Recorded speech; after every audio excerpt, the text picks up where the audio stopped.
Good morning, you guys. Okay, so it is 11:30. We were supposed to have started 20 minutes ago, and there has been a change of plans. So those of you, let me just say good morning first to everybody.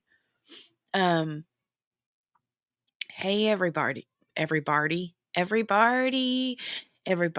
have a party. Okay, so we were gonna do day 8, I think, of Delphi today. But then JB informs me that she's not feeling great, and I'm like, "You know what? I'm not feeling great either." So, um, neither one of us are up for reading today. My nose is stopped up on one side and the other side is pouring, and I have that, like, burning in the back of my nose where I feel like I have to sneeze, you know? And my nose is super stopped up on one side and running on the other. So we're not going to read today.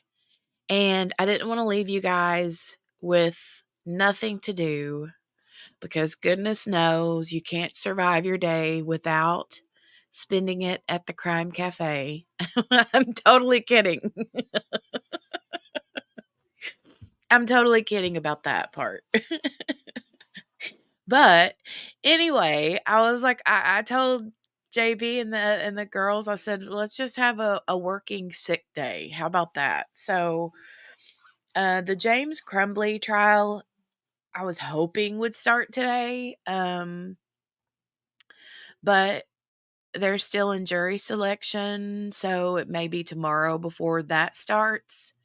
And I kind of really want to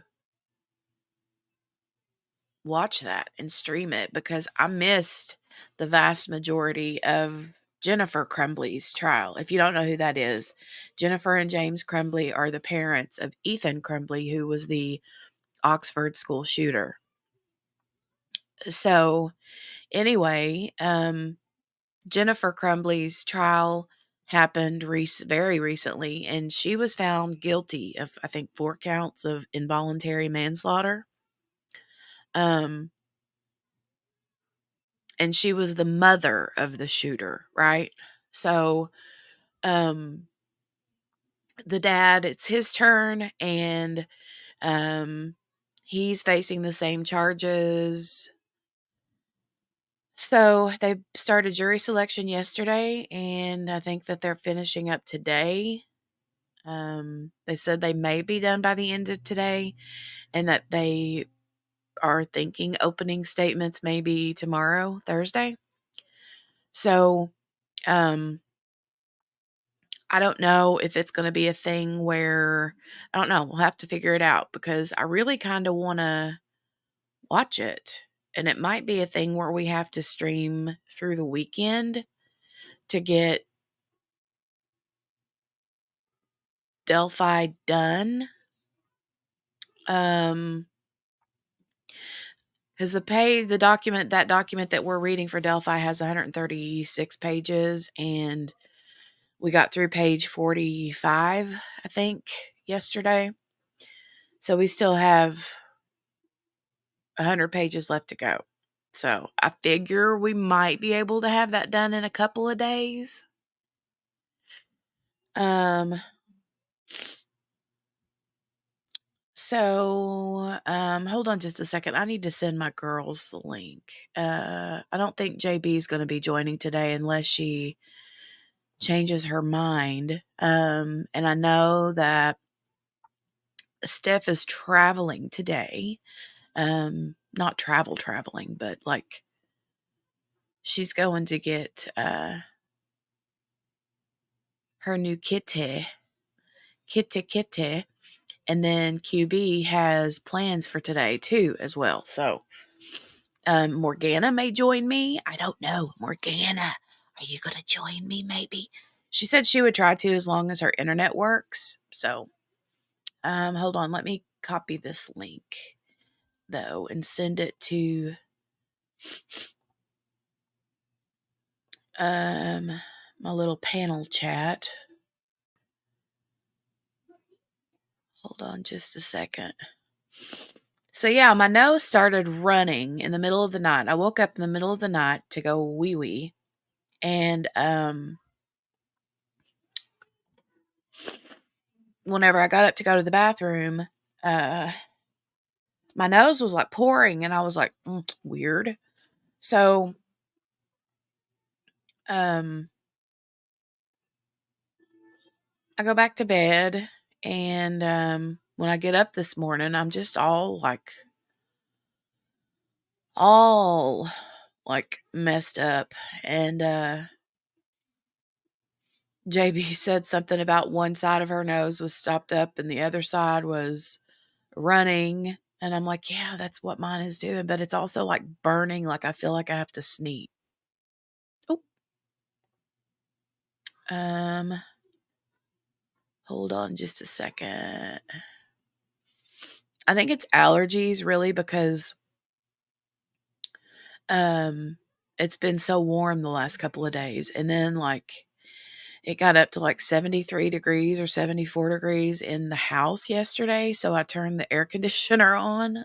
I probably shouldn't have done that, but anyway. Let me close out some extra tabs.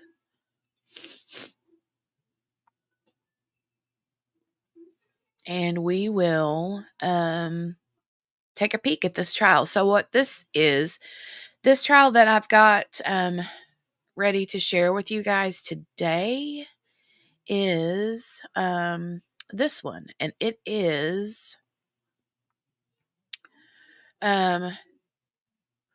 troopers. I think he's a state trooper, Idaho state trooper. His wife was found murdered in her bathtub, and he's a state cop. And yeah, it was kind of a little bit of a spicy story. There are apparent affairs. There's all kinds of stuff going on here, and the prosecution is like, who better than to try to cover up a murder than someone who does that for a living, right? To not cover up murders for a living, but like investigate murders for a living. And but the thing is that the guy didn't do as good a job apparently as he thought that he did. But the defense is saying he's not the guy, that she did it herself because he staged it to look like a suicide. So, let me catch up on the chat. I haven't scrolled up to the very beginning. I guess I should say hi to everybody, right? I'm so sorry. Hey, Mickey Jor. And I got your message last night about Garrison from Sister Wives, Janelle's son. I saw that yesterday as it broke. I got a notification from one of the um, news, like celebrity gossip bloggers that I follow, and it said something like tragedy in the Brown family. And it was pretty, like, I think it was maybe an hour after the news was released that he went live with it. So I watched that. It was awful. I felt so bad. I can't imagine. Um, um, hey, Steph. Good morning to you and Gail. Hey, Gail and Chaloon. Steph says, I'm driving last minute change of plans, peeking in on a trial as both Jenny and Googly are snotty messes. On the way to pick up my girls, so I won't be chatting. Yay, I'm so excited for you, Steph. The thought of a cat, though, makes my nose run even more because I'm allergic. Uh-oh, Chaloon says my sugar is dropping super low. Just saw the number. Eating, drinking, all the things in the kitchen. Chaloon, oh no. I hope you get it taken care of. That's scary. Ugh. Mickey says, okay, Steph, I'm crocheting and drinking too much coffee. I'm not chatting either.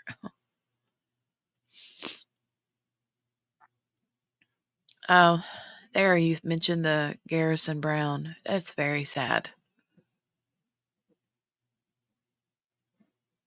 Um,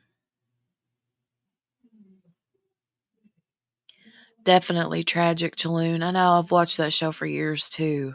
It's awful. Hey, Margaret. Margaret says, good morning, all. My husband is driving me to work this morning. He's tired of me saying, turn left here, driver.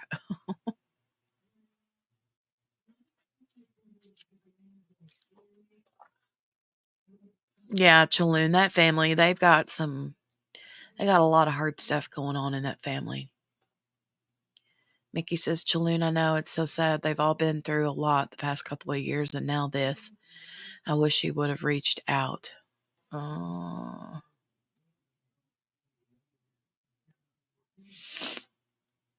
I've been through similar mental health scares. I'm just so sorry he saw no other way out of his situation. It's awful. It's so sad.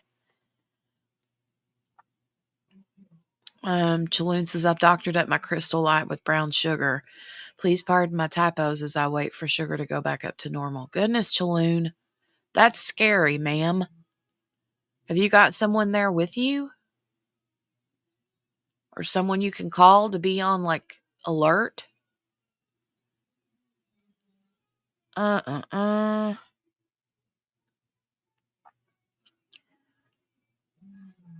Definitely good to be honest about it. Yes. Um, there's still a stigma on mental health. There always will be, sadly, but um, I think people are way more open to understanding it and admitting it now than they used to be years ago, right? Margaret said he's never going to take me anywhere ever again.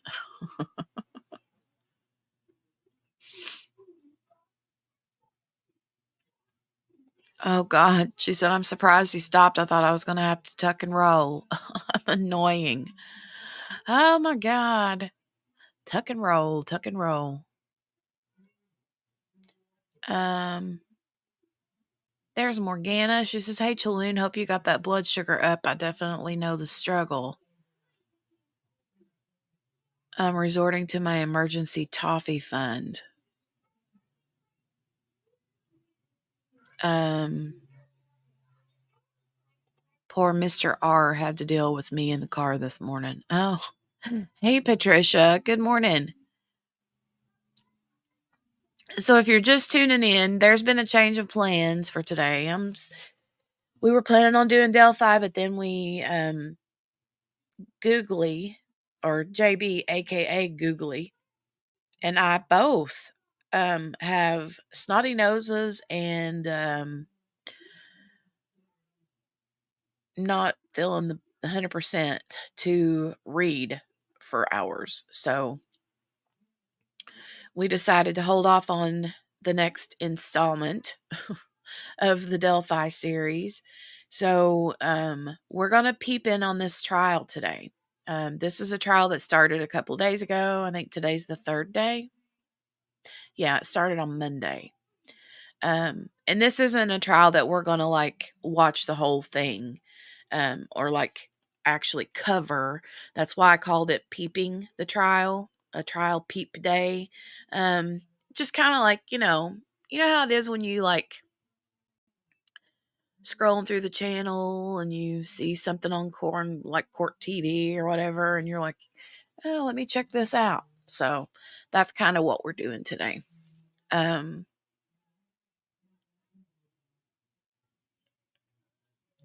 Chaloon says it's just me and my dog, so I'm free in the weekend. Believe me.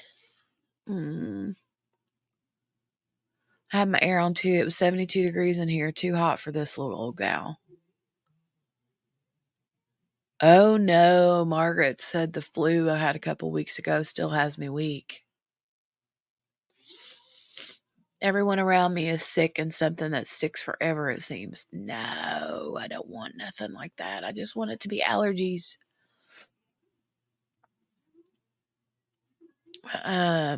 Mickey said, I remember a case where someone drowned in their bathtub without any water in it. Imagine that. What? Fire cider, half cup boiling water, half cup apple cider vinegar, 1 teaspoon salt, 1 teaspoon cayenne pepper, add honey. Oh.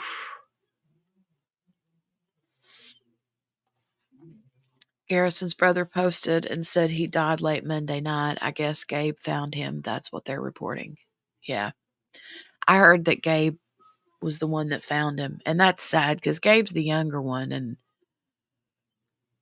he struggles too. So, Chaloon says, I have a friend that lives just down the road. She keeps Cokes on hand just in case, and I wear a Dexcom, so I always have a sugar alarm if it gets too low. So does the alarm let like 911 know, or Nikki said Cody Brown's well-oiled machine, his wives have thrown him away. They were simply a means of financial gain for him.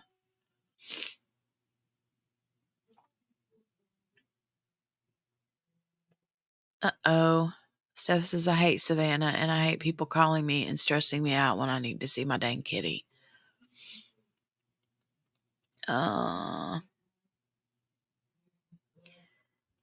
He only has a rusty robin left. He runs out of oil. Don't let anyone ruin you getting your kitty today. I think she means the actual town, Morgana, maybe. All right, hold on, guys. I got to go blow my nose. I've waited too long. I've already sniffed enough. Hold on just a moment.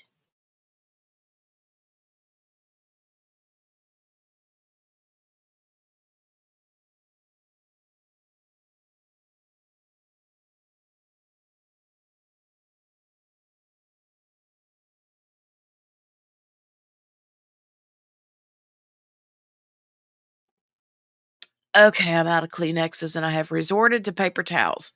Do not, I repeat, do not, if you can help it, use paper towels to blow your nose unless you want road rash on your nose. All right. So, Chaloon says you can connect the Dexcom to a few people's phones so they can see it in real time too, but I don't do that. I've had type 1 since I was 3 years old. I'm an old timer at this point. I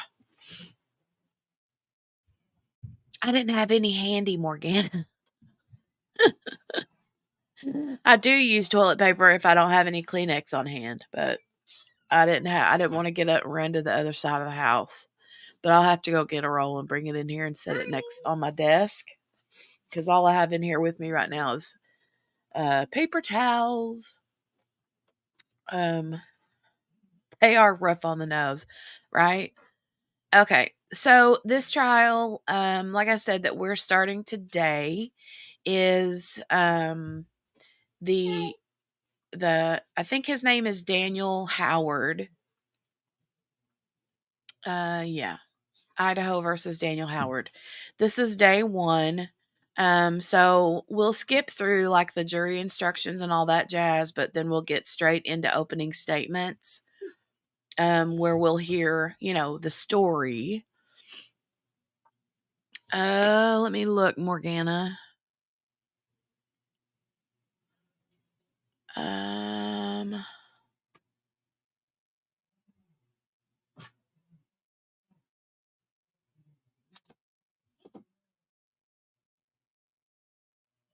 uh,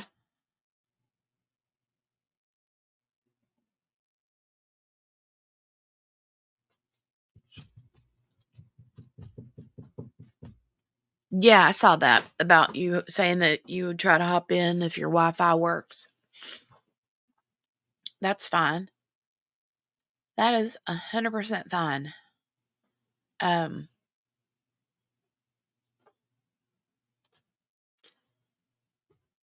um, okay, so we'll listen to the opening statements and then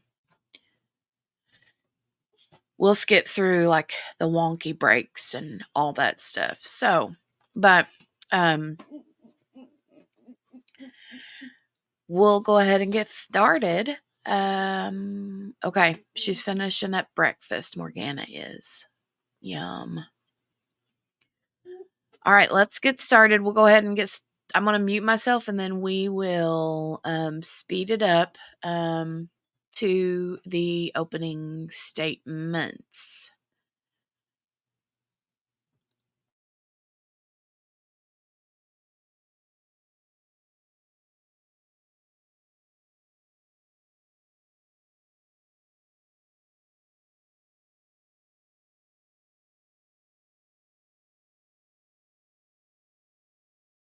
Peace and dignity of the people of the state of Idaho. To these charges, he pled not guilty. Stanley T. Mortensen, county prosecutor, Arthur Herron, deputy prosecutor. Thank you. Before we begin, I believe the party said earlier when I spoke with you all.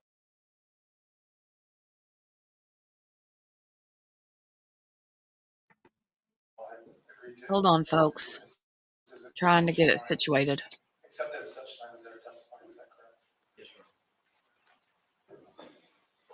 All right. We will turn now to opening statements. Sydney, go first.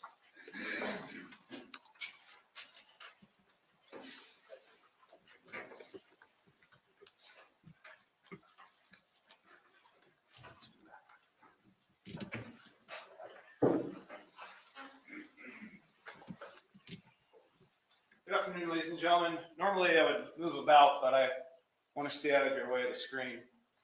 Before I begin, I want to say that there are a lot of witnesses in this case, and my office is going to do its best to put them in chronological order. However, we've got about 50 or 60 witnesses, and some of them are coming from Seattle, some are coming from Pennsylvania, some are coming from Salt Lake. They have some schedules we'd like to keep in mind. And so the order of the witnesses may be out of order, but we're going to ask you to look at the evidence in its totality. It's almost going to be somewhat like a Quentin Tarantino movie. Anyway, the last thing I want to say before I begin is that what I'm going to tell you is not evidence. I'm going to tell you how I believe the evidence is going to come in and what the evidence will show. So with that, I want to introduce you to Kendi Howard. Kendi was a mother of 2 adult children. Kendi was a grandmother. Kendi worked for Kootenai Health for nearly 20 years.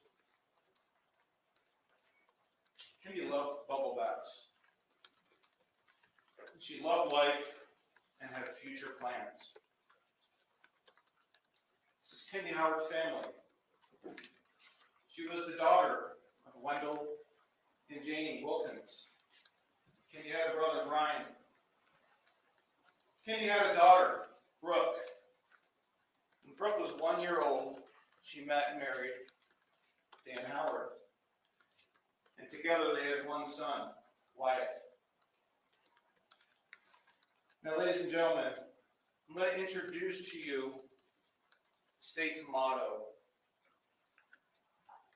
When you have eliminated the impossible, whatever remains, however improbable, must be the truth.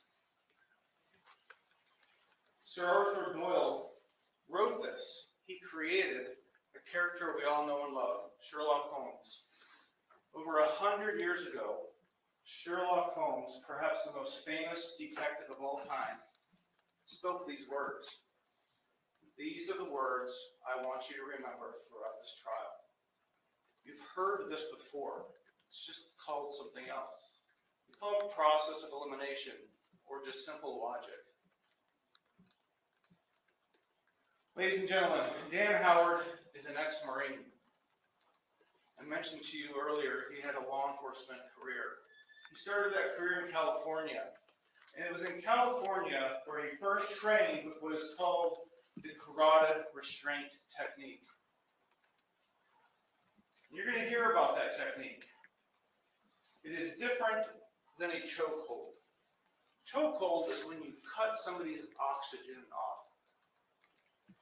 Carotid restraint is when you cut their blood flow off. And when you cut somebody's blood flow off, they pass out. But when you apply that technique too long, they die. Dan Howard moved to Idaho, became a deputy sheriff in Idaho County, and then in 1994 he became an Idaho State Trooper, and he stayed there for 20 years and he received a lot of training and experience, to include SWAT. He was a firearms instructor. He was a defensive tactics instructor. He had the training, knowledge, and experience to be able to process crime scenes and collect evidence. I'm talking about DNA, I'm talking about fingerprints, I'm talking about ballistics. Ladies and gentlemen, there are two sides to that coin. Having the ability to read a crime scene and collect evidence also gives you the ability to stage a crime scene and not leave evidence. After leaving law enforcement, Dan would go to Alaska for 3 weeks at a time, where he was an equipment operator in the Alaska North Slope. Then he'd come home for 3 weeks. Then he'd go to work for 3 weeks. Then he'd come home for 3 weeks. And that's how this story starts. Dan Howard has been charged with domestic battery. On July 10th of 2020, Kendi calls 911. She does not disclose much to the cops. The next day, however, she starts sending one of her best friends pictures. And these pictures are bruising on her body. In the days following, Kendi and Dan go camping with some friends. One of these friends is the friend that Kendi was sending these bruises to her in picture. When Kendi shows up, the friend sees the bruises in person. That's count one, domestic battery. Following this, Kendi starts preparing to divorce Dan. Kendi, she gets a prescription for Prozac. She obtains it from a weight loss clinic. Kendi has fallen in love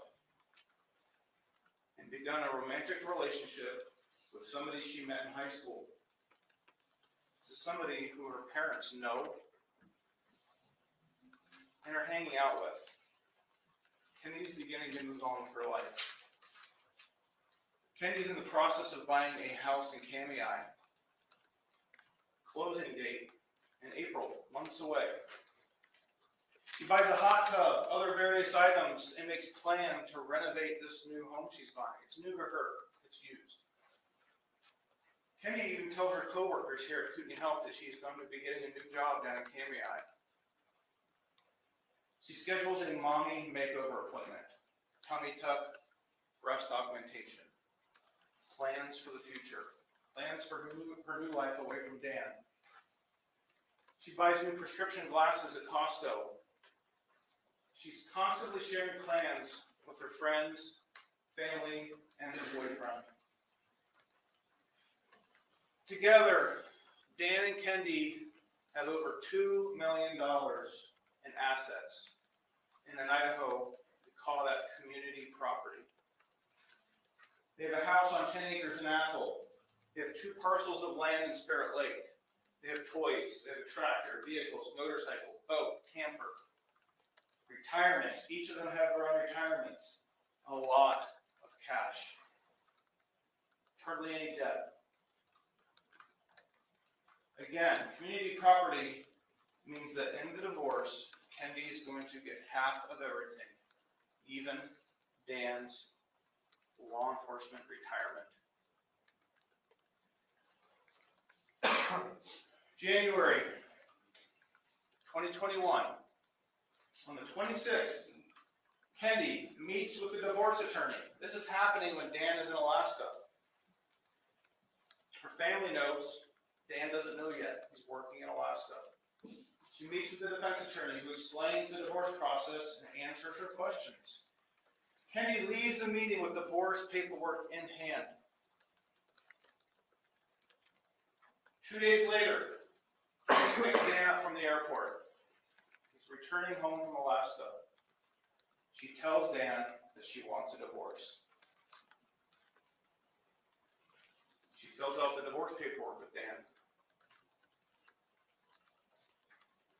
Next day, Kendi wakes up early in the morning.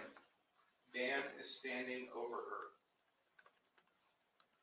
Kendi sees that Dan is dressed in dark clothing and wearing gloves. Dan's holding an object.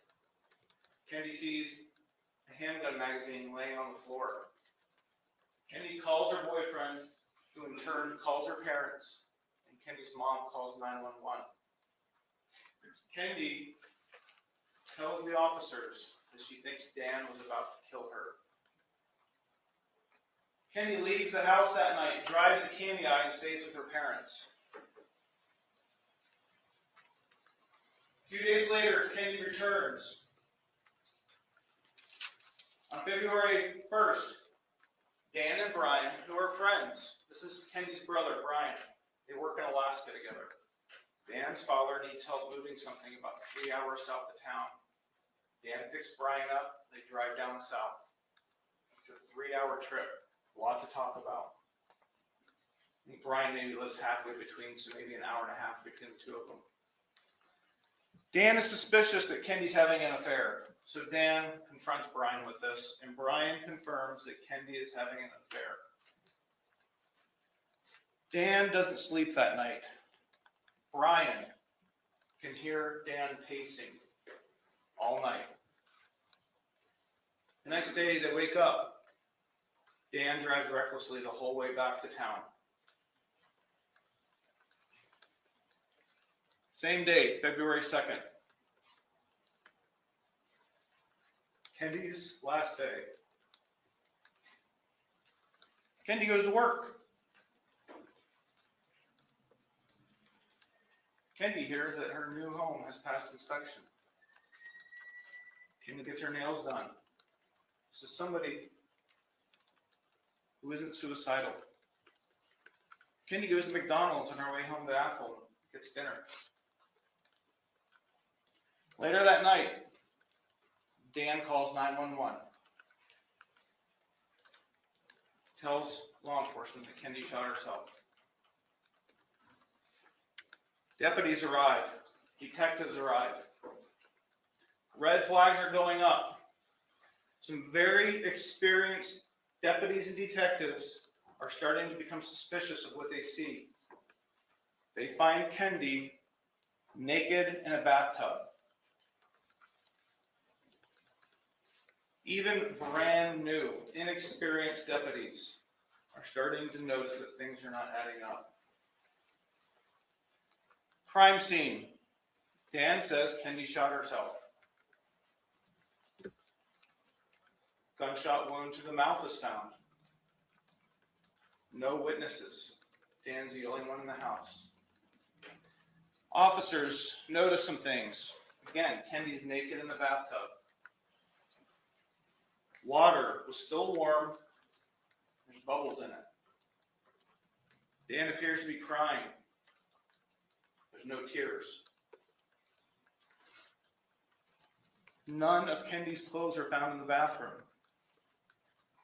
There's glass on the bedroom floor. There's a lot less blood in the bathroom than the deputies would expect after somebody's been shot in the mouth. Dan has fresh deodorant on his shirt. There are clothes in the dryer. Wood burning stove is cooking. When somebody dies, it's very common for the body to go to Spokane, where there's an autopsy. This autopsy was performed by a pathologist, a medical examiner. This medical examiner had a long career and done hundreds of autopsies. He was about to retire. This is Dr. Howard, no relation to Dan. Dr. Howard has short-timer's disease. He's shown up to work, he's performing autopsies, but his colleagues are noticing he's kind of checked out. The autopsy fails to recognize some important things that the detectives are picking up on. Kendi has bruising on her body that got there before she died. Medical experts can determine that on various places of her body. There's a second-degree thermal burn on Kendi's arm. When people get into the bathtub with a burn, it hurts. It's a reason why people don't get into the water when they have a burn on their arm. Say it again. Argument. Argument. I'll move on, Your Honor. The evidence will show that Kendi suffered a broken jaw before she died. Evidence will show that Kendi had signs of suffocation on her body, to include bruising on her chest. Evidence will show that there was a lack of blood at the crime scene. Ladies and gentlemen, there's a timeline here. February 2nd, the day of Kendi's death. February 3rd is the autopsy. Almost 5.5 months later, we get a coroner's report. After an autopsy, the autopsy then goes back to Kootenai County, and our Kootenai County coroner reviews the death, all the evidence. And when a coroner gets all this evidence, they have to fit the death into one of 5 categories. Was this death natural causes? Cancer. Was this death an accident? Were they hiking and they slipped off the cliff and they fell to their death? Was this a suicide? Was this a homicide? When the coroner can't pick one of those 4, they pick undetermined. And that is exactly what happened in this case. The sheriff's office considered that another red flag. Hey, Freeze, good to see you. How are you doing? So this is day 1 of this is actually they're on their 3rd day. But we're starting at day 1, and we're just peeping in today because we've been doing a really big Delphi deep dive, and I'm kind of super sneezy and runny nose today and not up for reading because we're in the middle of we just started yesterday with the Frank's memorandum, which is like a massive document in the Delphi case. So yeah, anyway, I'm not up for reading today, and thought that we would just peep in on this trial, kind of pass the time, with something to watch. In the meantime, I'm wanting to start the James Crumbly trial too, but that's probably not going to start till tomorrow or Friday because they're in the middle of jury selection still. So today's just a pass the time kind of day. But I hope you're doing well. I hope you're doing well.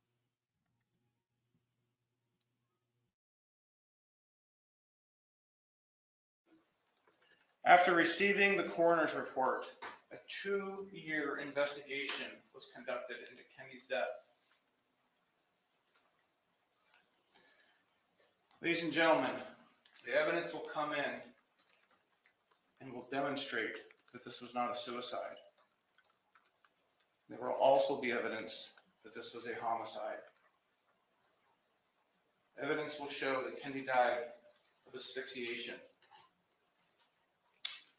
That's the result of a carotid restraint, something Dan knew how to do. Evidence will show that Kenny was shot in her mouth, but that happened after she was already dead. This explains the lack of the blood at the crime scene. When somebody's dead, their heart slows down and then stops beating. When the heart is slowing down and stops beating, less blood is leaving the body. Loss or lack of blood at the crime scene. The evidence will show that this scene was staged to look like a suicide. 3 questions. Who? Who had the opportunity? Well, Dan was the only other one in the house. Evidence will show you that. How? Who had the ability to stage a crime scene? Dan had the law enforcement training and experience needed to hide or leave little evidence at the scene. Why? What's the motive? Kendi was going to take half of everything in the divorce. $1 million. Ladies and gentlemen, after hearing all this evidence, you are going to have information that the coroner did not have when ruling Kendi's death undetermined. After all the evidence comes in, you're going to be able to rule out natural causes. You're going to be able to rule out accident. If it's suicide or homicide, it's undetermined. But you're going to hear evidence that this was not a suicide. Ladies and gentlemen, if it's not suicide, it's no longer undetermined. Motto of the case: if you eliminate the impossible, all that's left is the truth. Evidence will show that Dan Howard is guilty of murder. Thank you.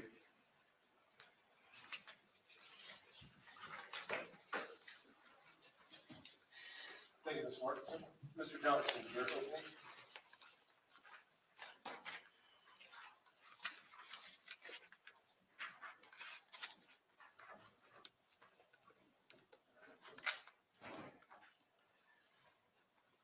You will hear that Kendi was living a double life for quite some time.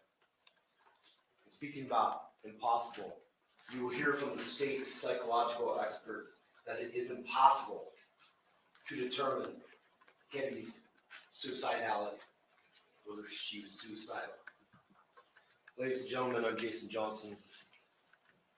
Your Honor, ladies, gentlemen of the jury, counsel. I want to start with the night of February 2nd. Dan calls 911, about 10:45.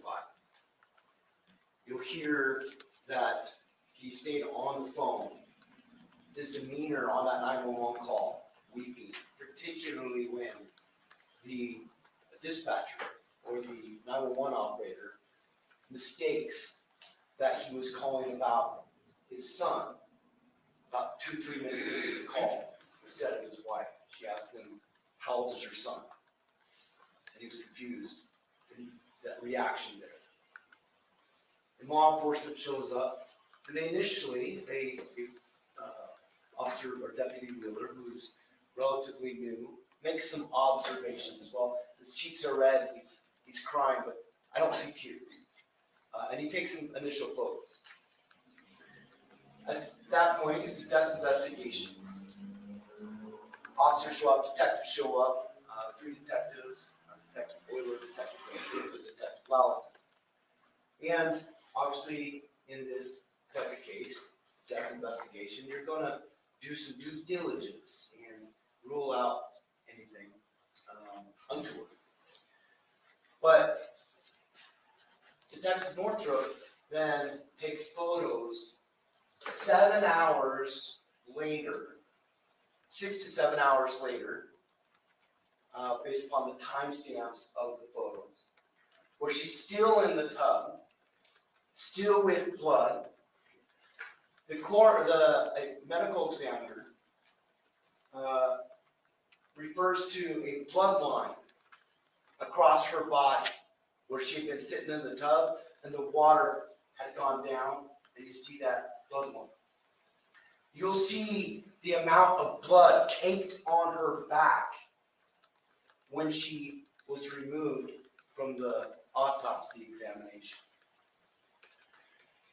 They do their investigation. Initially, they conduct a search warrant at that time.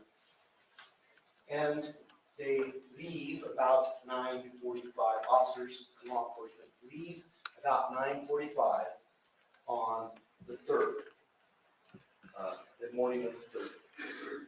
Later that morning, autopsy was performed by Dr. Howard. And Dr. Howard specifically found that the cause of death. Objection, Your Honor. Sidebar. Yes.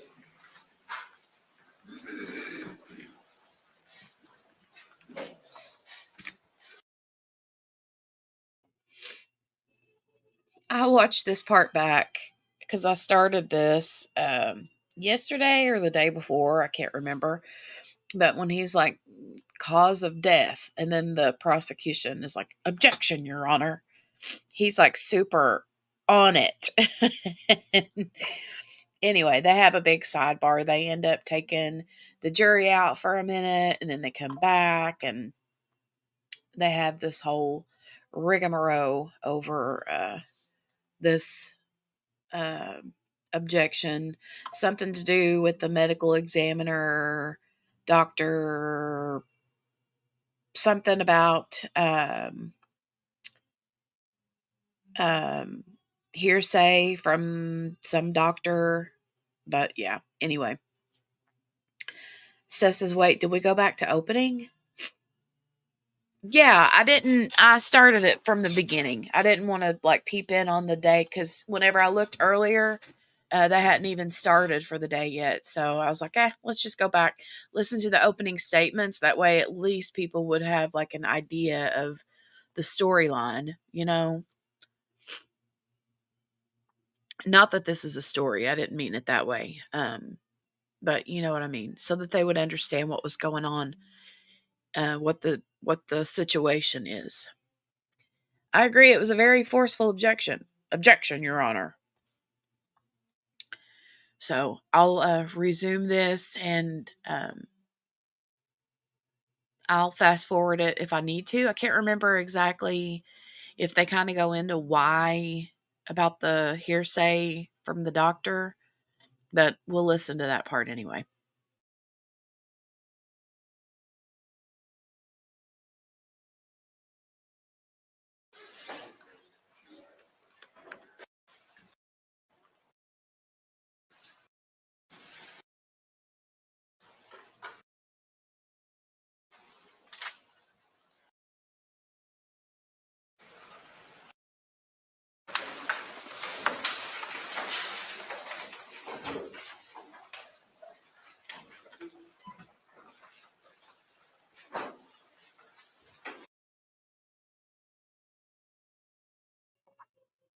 Oh, and by the way, the dude standing here on the left-hand side of the table is the defendant.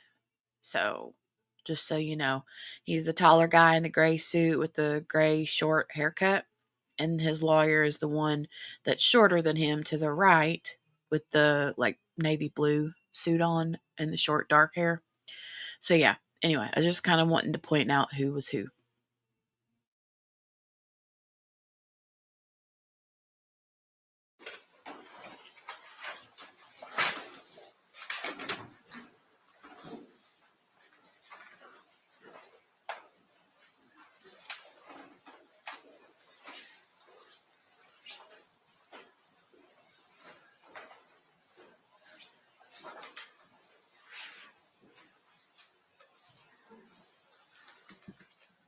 Do you see?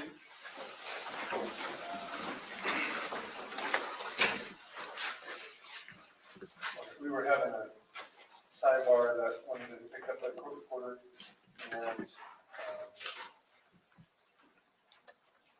so, Ms. Woodson, if you'd like to state your objection. Thank you. Your Honor, I'm going to try to keep this very simple and short. This was litigated well before trial. Dr. Howard's conclusions are hearsay. It can't come in except through Dr. Howard. Now, there are going to be some experts in this case who rely on other people's work, to include Dr. Howard's work. But those experts are going to be testifying about their own opinions. Dr. Howard's work, his opinions cannot come in. It's just hearsay. Just because something's written in a report, just because something's provided to the defense, and just because something's given to another expert in formulating their own opinions, doesn't mean that everything comes in. Everything that comes into evidence has to comply with the rules of evidence. And this is rank hearsay. And this is litigated, and the court gave a ruling on this. We're getting close to sanctionable. I don't think the defense should be permitted to get into this, especially in opening statements. We have no way of knowing what evidence is going to come in. And this is something, again, it's just been litigated, and Mr. Jones should be held to the rules the same way the state is. Thank you, Your Honor. Thank you. Mr. Johnson? Thank you, Your Honor. Your Honor, it's, as mentioned, it's very clear from both our experts and the state's experts that every single expert has reviewed the autopsy report and has made a conclusion on whether or not they agree or disagree with the cause of death. For instance, Dr. Desmond, defense expert, has reviewed everything, done the biomechanical engineering, all that.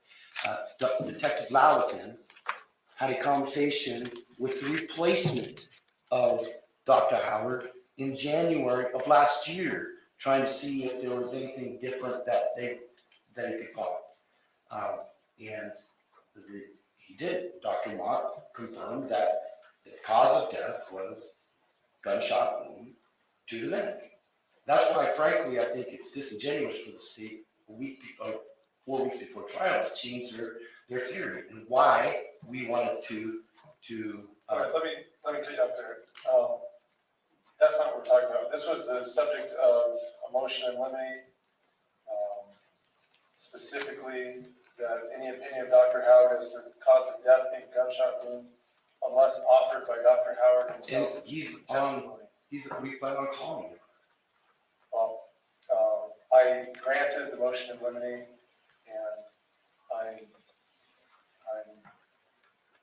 I'm not allowing that until such time as that comes in as testimony. I think it's, at least as I understood from the motion in limine, it's debatable whether or not he ultimately is testifying, and if that ultimately is his opinion. And you cannot bootstrap it through other experts, put his opinion in. Again, we had this hearing, I'm relying on the arguments made at the motion in limine at the time I granted it. So I'm sustaining the objection not to provide that opinion in opening statement. We would take exception to the right here. Okay? Thank you. All right, we'll bring the jury, and I'll expect you to move forward with your opening without reference to Dr. Howard.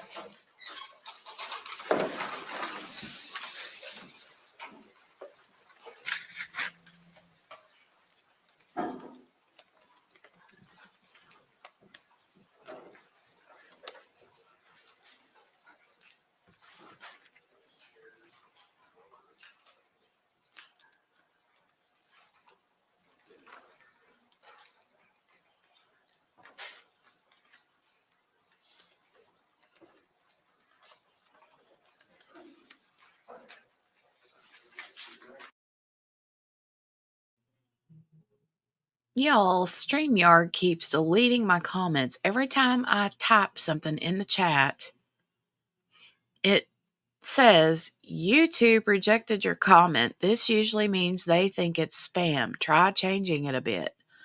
I'm like, this is my channel. Why do they think my comments are spam? Stop it. They're killing me. Anyway, Steph, what I was trying to say is that I said I doubt it, Steph, but I think this will be a semi-short trial, this one that we're peeping on today. So, if anybody's super interested in it, then I think it'd be an easy one to catch up on. But I know, right, Morgana? Rude. So rude. But the James Crumbly trial starts probably either tomorrow or Friday. And that's if I'm going to cover a trial, that's the one I want to cover from beginning to end. So, yeah. I'm kind of treating this one like, say, for instance, say you go to the courthouse because you want to go pay your property taxes, or you have to go pay a ticket, like for a speeding ticket or something, right? And you happen to walk by the courtroom and there's like a murder trial going on, and it says open to public, and you just like peep your head in the door and you're like, ooh, I want to see what's going on. And then you walk out after a couple hours, and you go on with your day. That's kind of what this is. So, anyway, we're just kind of going to be a fly on the wall today. So, and don't get me wrong. I mean, I'm going to keep an eye on it, keep tabs on what's going on, that kind of thing.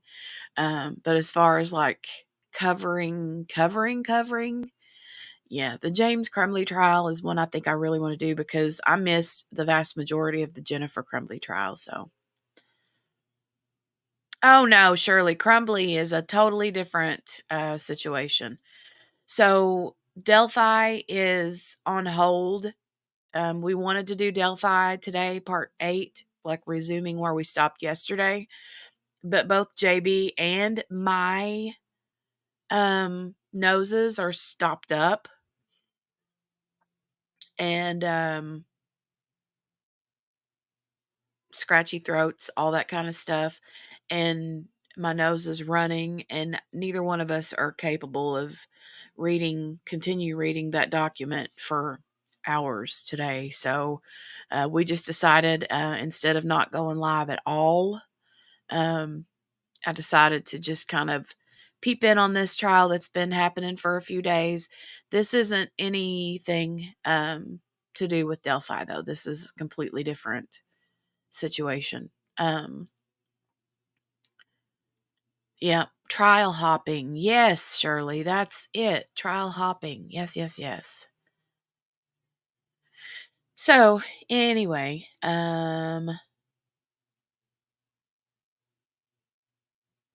Shirley said, see, there are some things I need to catch up on from sleeping so much. You know what? I'm glad that you're sleeping so much because that means your body needs it. So,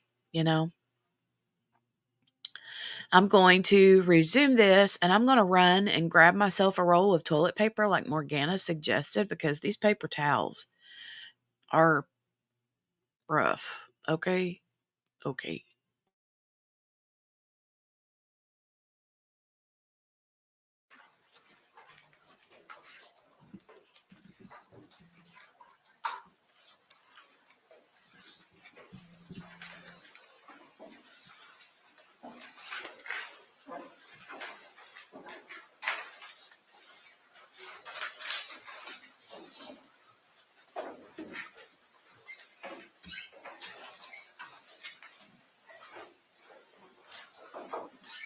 Thank you, see it. You may continue, Mr. Johnson. The evidence showed that the tower had a gunshot wound lodged in the seat tube. That bleeding was coming from the mouth. That bullet went through the tongue, you'll see the gun. It's a 380, kind of a short, not like a normal gun with a long barrel. So the gun with a stub nose or a short barrel that would not be able to go past the teeth and rest on the tongue. You'll hear that during the course of the investigation, Detective Gallatin and others went up to Alaska to see if Mr. Howard was out of the affair. They didn't find any. You'll hear about the affair that Miss Howard kept secret from even her best friends. During the course of the investigation, there was a second search warrant done a couple weeks later, in February 17th. They go to the house, they examine various things, and then at this time, they send items to ballistics. They use Washington State Patrol, they have a forensic unit, to examine some of the evidence. During that time,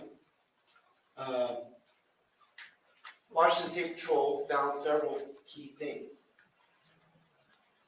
The gun had Kennedy's blood on it, on one of the grips. It had her DNA on it, and another male's DNA.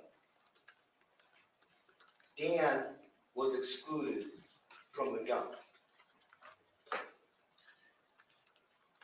You'll hear that the coroner listed this as, initially, the photos that she had saved are called Howard suicide. But as the course of the investigation, Detective Gallatin very quickly believed that there was something untoward about Dan. And that's based upon when Dan was he was on 911 when officers showed up. At some point later in the morning, they let him start doing notifications. He called his son. He called Brooke, his stepdaughter. That phone call, you'll hear, was short. You'll hear that right after that, a few minutes later, she called back. When she called back, naturally, she sounded upset, and Detective Gallatin overheard that conversation. And from then, he specifically started accusing Dan who did this thing. And Detective Gallatin conducted a couple of years of investigation trying to find Dan. At some point, officers obviously fill out police reports, detectives fill out police reports. The first time a police report mentions anything about a carotid restraint wasn't until April of 2023. Prior to that, Detective Gallatin had a conversation with the replacement, Dr. Ma, a replacement for Dr. Howard after he had retired, to see if his opinions would be any different. It wasn't until after that sometime in this police report there's a mention of carotid restraint. But you'll hear that there is no damage to the highboy. There is no petechia. She just had her nails done. There is no DNA or samples from Dan under her fingernails. There is no defensive wounds from being restrained that Miss Howard put on Dan. You hear that she took a bath every night. You also hear that night she had an iPhone, and it, like a lot of iPhones, it keeps track of your steps. You'll see that she went up before, do a nightly routine, took a bath.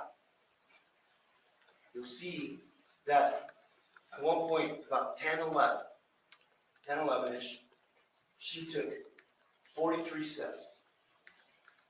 There's a wet towel in the bedroom. Her purse was now in the bathroom where she normally kept the gun.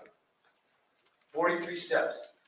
The bath mat was wet, but nothing else around was wet. Just the bathroom. 43 steps.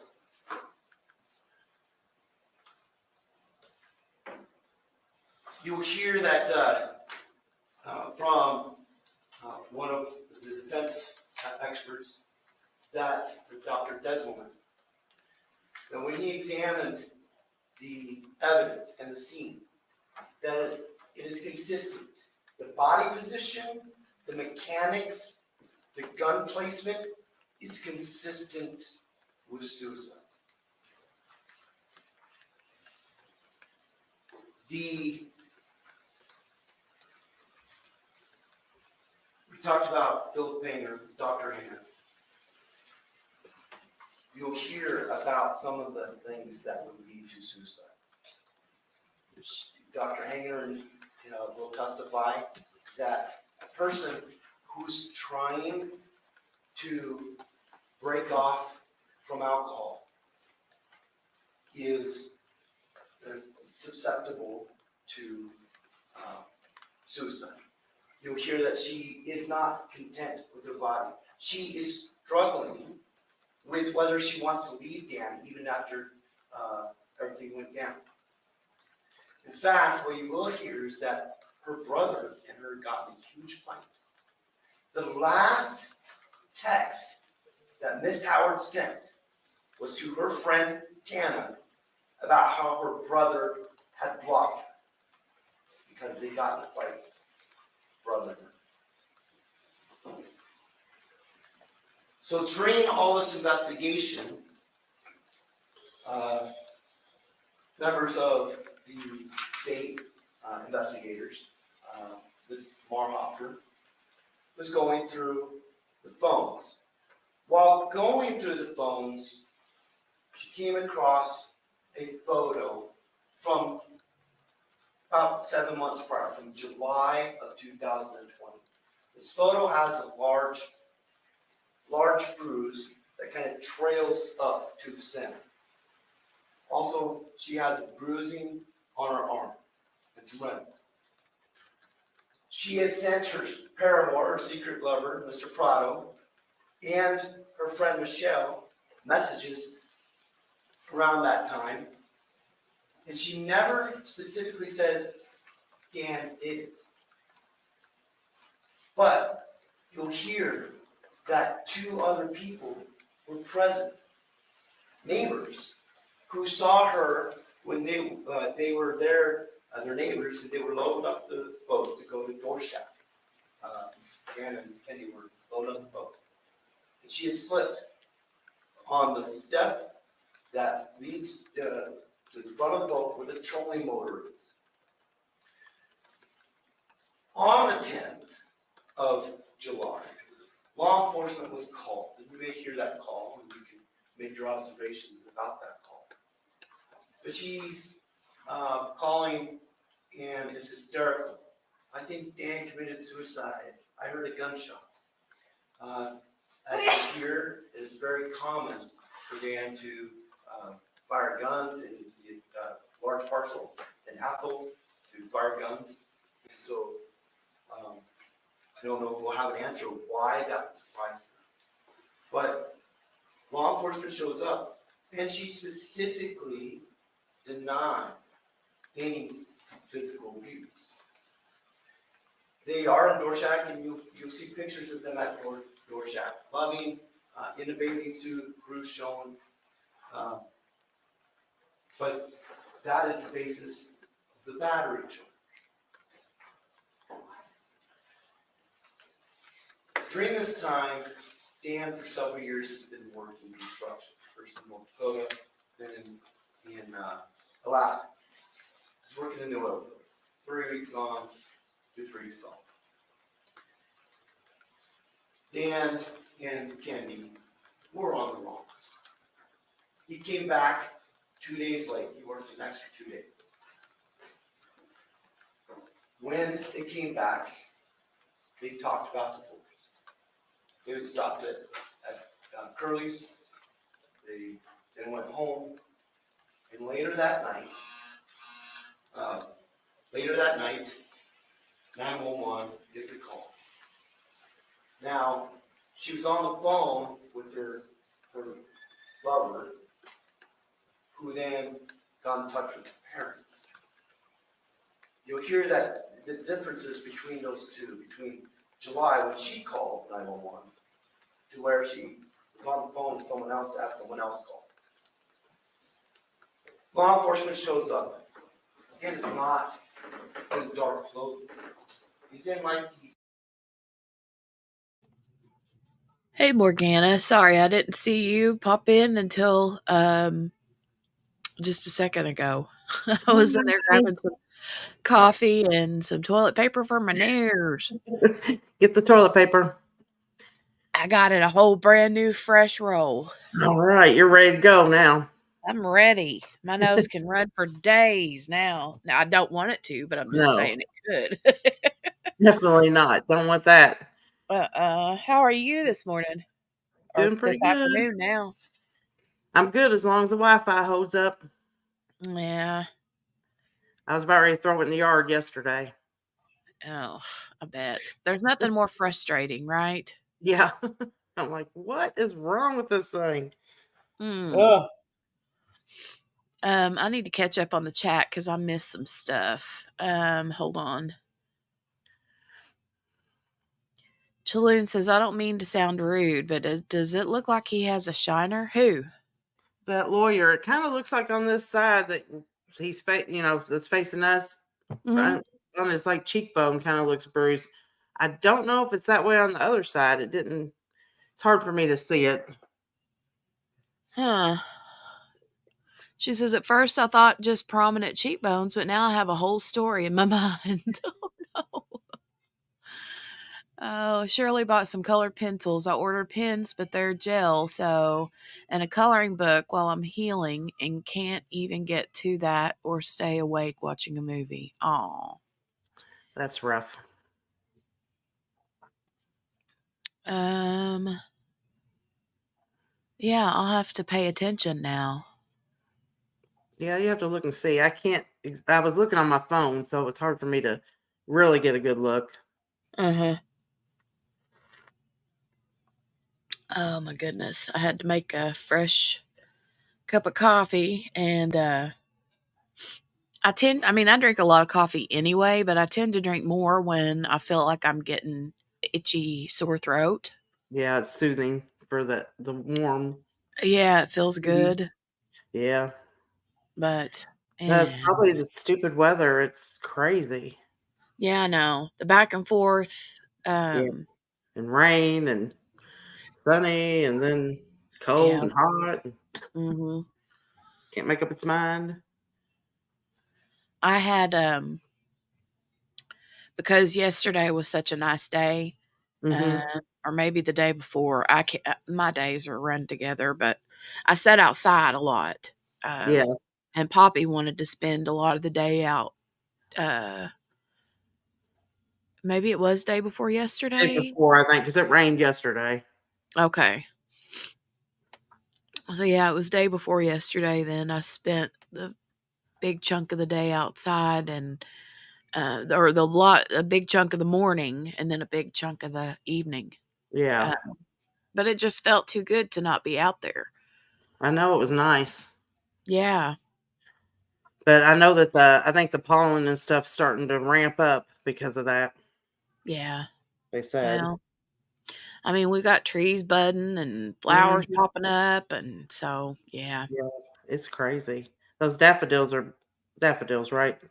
Yeah, Those yeah, are yeah. popping up everywhere I've seen. Yeah, I know, right? It's Um crazy. Mindy said she had some crocus. I was showing her pictures too. Mhm. But yeah. So, all right. Let's get Okay. back to it. I just wanted to say hello, Morgana. But yeah. Hello. Hello, everybody in chat too, by the way. Yeah, hey everybody. If I missed anybody coming in, I don't think that I did, but if I did, I hey, don't hey, think hey. so. No, I don't think anybody else has come in yet. Okay. All right. We'll go back Okay. to this, and I'm gonna have to keep my eye out for the shiner, see if he's got a shiner. Yeah, of course. Okay, here we go. All right.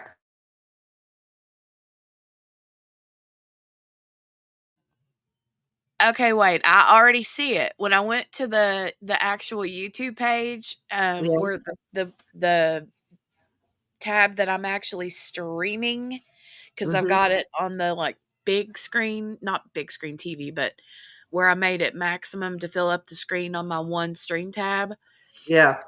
It's much bigger, and yeah, I can see it. It's like, whoa, he does look like he's got a shiner, and maybe Yeah. it's just the lighting. I don't know, but uh, Maybe, but it does look different. yeah, I'm gonna have to look at him whenever it's like face on, where you can see him like full Yeah. face. Yeah, Yeah, that's the he doesn't turn this way that often, so it's hard to get a glimpse of it the other side. right. Okay. All Keep right. your eye out. Hey, maybe somebody's like, nah, dude, I don't like you. Bam. Yeah. Pop. Mm, pop. Okay, here we go. Okay.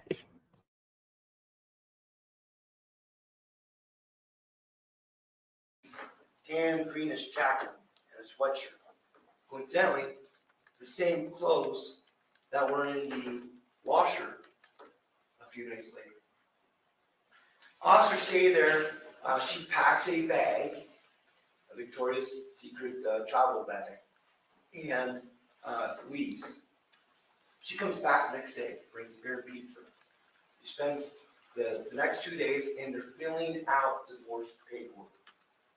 Ms. Howard is email or messaging her friends, saying he's being amicable, or he's we're dividing everything up, and you'll see photos of the paperwork that is partially filled out. Dan goes down with Brian on the first, and then on the second, they came back, and when they had a conversation, what's now on the paperwork is the new house. The house that was purchased is now on it. That was something that you'll hear about. What you'll see is Miss Howard, when she was put in the body bag, they put bags on her hand to preserve for gunshot residue. They collected the gunshot residue. They sent it to the lab, but they didn't have the lab tested. We already talked about the DNA. And the gun was not, the gun had someone else's DNA and her blood on it, but Dan is excluded from that gun. You'll see the blood amount. You'll hear that after a person is dead, the volume of blood will depend on a few variables, but generally the blood will pump for, you'll hear around maybe a half second or a little more, depending on the cause and manner of death. But the heart stops pumping. Also, the position of the body, you'll hear that. A person's lying down, a person's sitting up, a person's slumped. Where the injury is it below the heart, above the heart? Here, you'll see the blood. The injury was to intraoral, and you'll hear from both all the other that most intraoral gunshot wounds are suicide. But the odd part is most intraoral gunshot wounds have an upward trajectory. Now, this one, everyone agrees, is an even or slightly downward trajectory. But again, this is a different gun. And you'll hear from Dr. Desmond that one of the scenarios is that she held it with her thumb on the trigger, which would lower that angle of the gun. She also, you'll hear, has bruising on this hand from the impact of the gun. You'll see that her hand position and the gun position is consistent with suicide. When you see all the evidence, and we have concluded this case, the evidence is not impossible and has not been eliminated. And therefore, we'll be asking you to find the defendant not guilty. Thank you, Mr. Johnson. Statement calls first witness. Before that happens, Your Honor, can we excuse the jury for just 5 minutes? Put something on the record. Okay. All right. We'll send you back out again. Just a few minutes. Minor not to discuss the case among yourselves.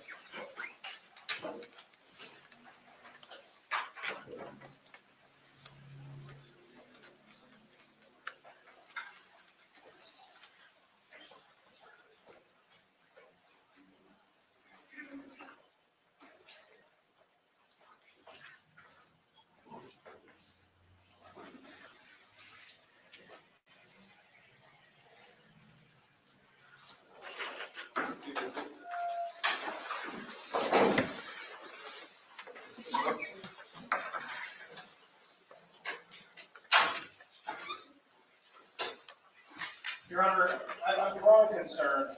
I didn't object, but during opening statements, the defense alluded to this phone call and the belief that Mr. Howard may have shot himself, committed suicide.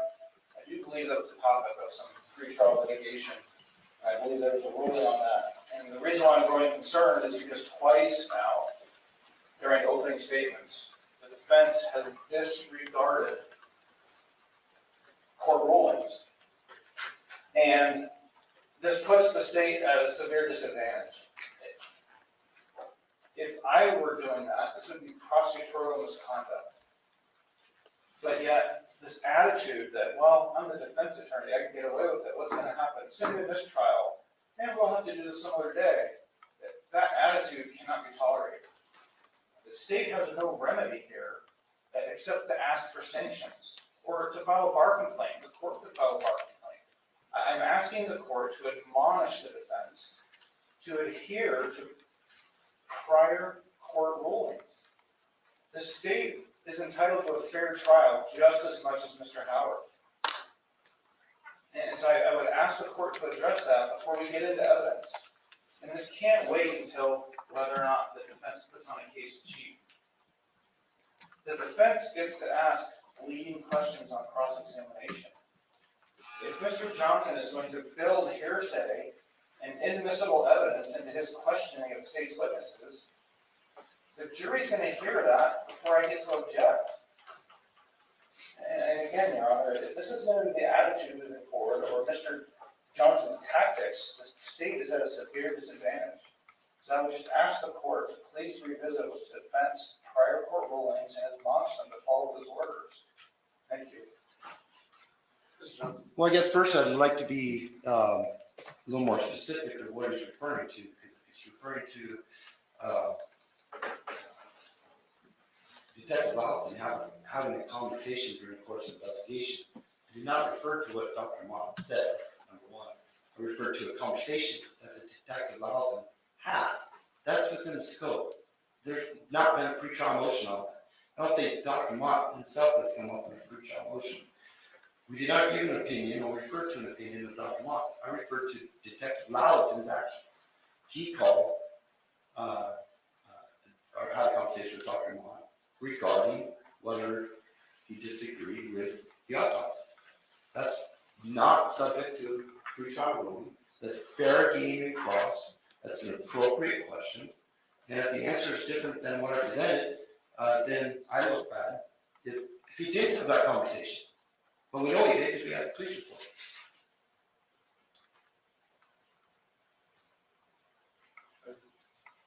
I'm not sure that's what the concern is. I think it was maybe you could spell it out, but the references to, Sure. and I thought the pretrial ruling, I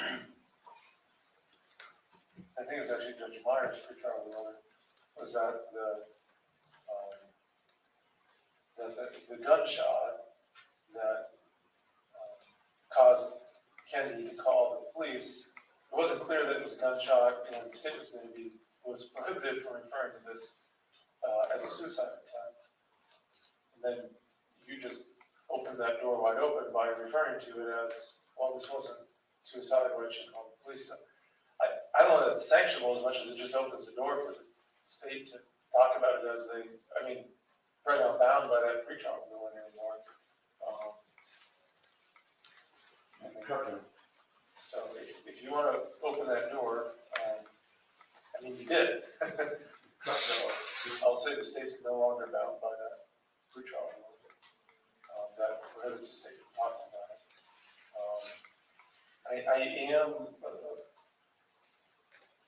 I'm a little concerned, maybe not to the same level the state's argument, but that we had extensive pretrial motion practice and rulings. A lot of those were oral rulings, just given the amount of time and trying to get them done, but I at least reduced them to writing in terms of like granted, denied, et cetera, so everyone would be able to refer back to it. And so I do expect the parties to follow that and abide by the court's rulings on those things. Ms. Mortensen, am I correct that that's what you were referring to? Yes, Your Honor, there was 12 B motions, and there was a written order from the court, and it was specifically regarding suicide attempt that mentioned on that phone call. So, I think it was the state wasn't to refer to that as a suicide attempt or talk about that, but I would say that door's wide open. and again, this is the attitude, well, that was the defendant's motion, and the defense is fine if that door is open now, right? That's a poor attitude to have in trial. It's evidence of disregarding the court's order. Yeah, again, if I had that attitude and I was opening doors that shouldn't be opened, I was disregarding court orders, we'd be having a much different conversation right now. I would just like to point that out, Your Honor. All right. Okay, let's bring the jury back up and proceed with the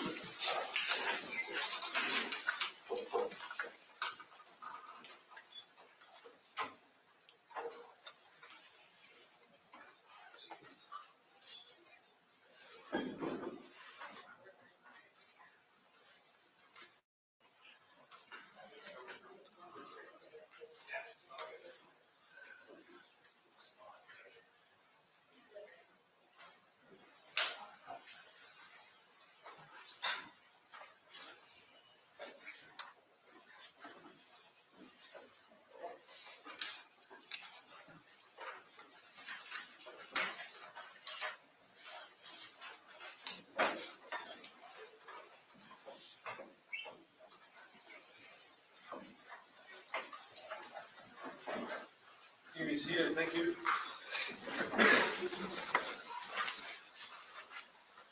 Say your calls first with us. It's Ken Lawton. Thank you. Board, sir, you step forward, please face my code and raise your right hand for this morning. You solemnly swear that the testimony you're about to give in this case shall be the truth, the whole truth, and nothing but the truth. So help you God. Yes, I do. Thank you, sir. Welcome, Madam Secretary. You may inquire. Thank you, Judge. Can you say your whole name and spell your last for us? Kenneth Charles Lowton, Lallton. Mr. Lawton, what do you currently do for work? Well, I'm currently working for Olo Builders, which is a national home building company. I was recently hired to manage their local office. Before that, how were you employed? With the Cook County Sheriff's Office as a detective sergeant. At some point, you retired? I did, When was that? September 2023. Can you describe for us your law enforcement career before you retired? Well, for the last approximately 18 years, I worked in the detective division as a detective sergeant, investigating and supervising major crimes and crimes against persons, to include investigating death scenes, suicides, homicides, suspicious deaths, crimes against children, sexual assaults against adults, and I was also a member of the unit that investigated officer-involved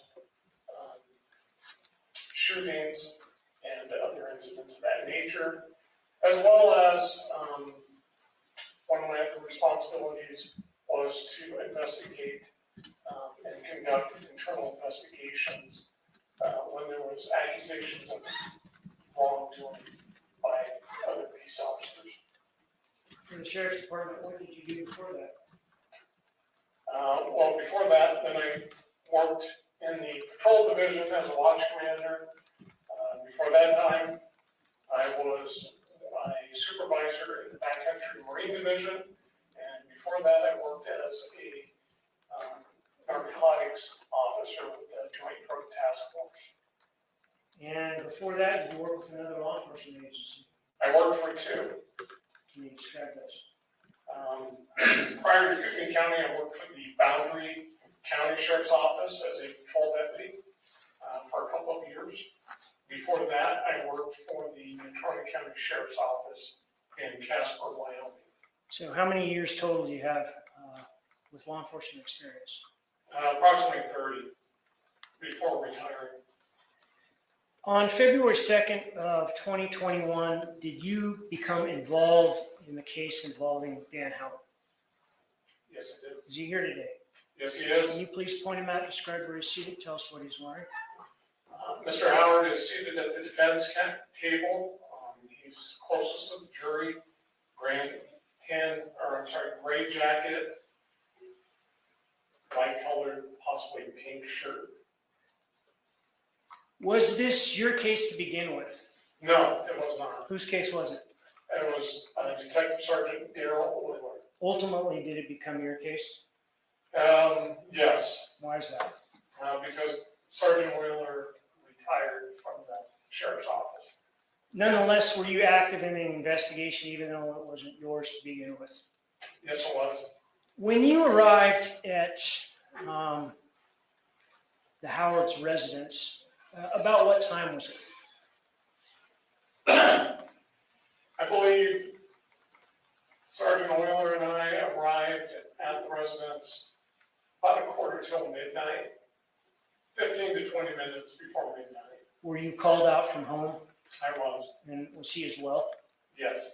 When you got to the Howard's residence, was there other Kootenai County Sheriff's Department people there already? Yes. Describe that. Detective Jerry Northrup was parked outside the residence on the road awaiting our arrival. And at the residence and inside was Sergeant Sippert, who was a patrol watch commander, and approximately 5 other patrol deputies. Are you familiar with the Howard residence? Yes, I am. Can you tell us what the address is? 30267 North Wheat Ridge Road, Apple, Idaho, Kootenai County. Have you been there before? I have. Are you familiar with the layout of the home Yes, I am. and the grounds surrounding it? Yes. Let me show you some exhibits. They've been marked as 1, 2A, and 2B. I'll hand them to Defense Counsel first of all. Ask you if you recognize 1A and 1.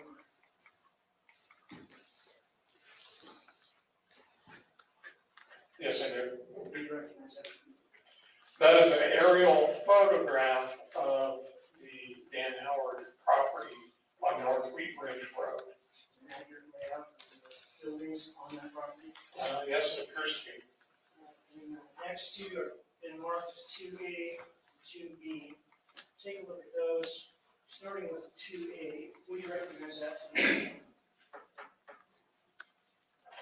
That appears to be the floor plan of the main level of the Dan Howard residence. And so by floor plan, you're referring to rooms, walls, closets, beds, furniture, that kind of thing. That's correct. And then 2B? That would be the basement area of Dan Howard's residence at 30267 North Wheat Ridge Road in Appalachia.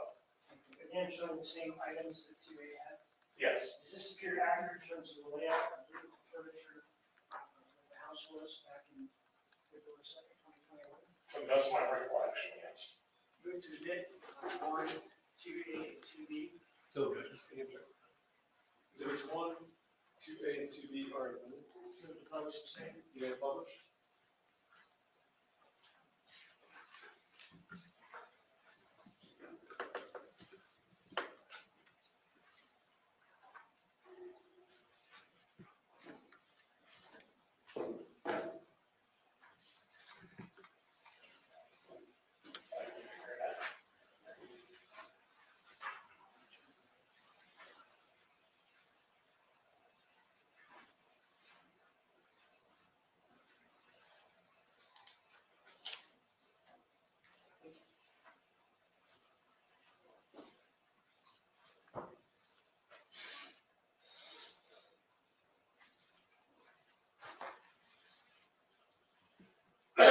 Okay, we're looking at 1A.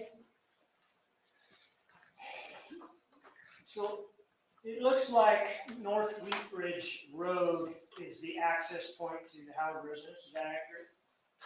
Yes. Is US 95 close by? It's several miles to the east of this location. And looking down here, describe what we're viewing. I'm going to use this. Yeah, if you don't mind. You can show me how to get it to work. Oh, there we go. So what we see here is down below, which is not in view of this particular photograph, is Highway 54 that runs east and west between Athol and Spirit Lake, Idaho. This right here is North Wheat Ridge Road, which runs north and south. And this is the property line approximately of the Howard residence. As you enter the main driveway, you have the residence to the left. This is the garage, and this is the main house here. There's also a shop located right here, and there are several outbuildings just directly to the west, or I guess northwest of the residence. Okay. And then if you could do the same with 2A.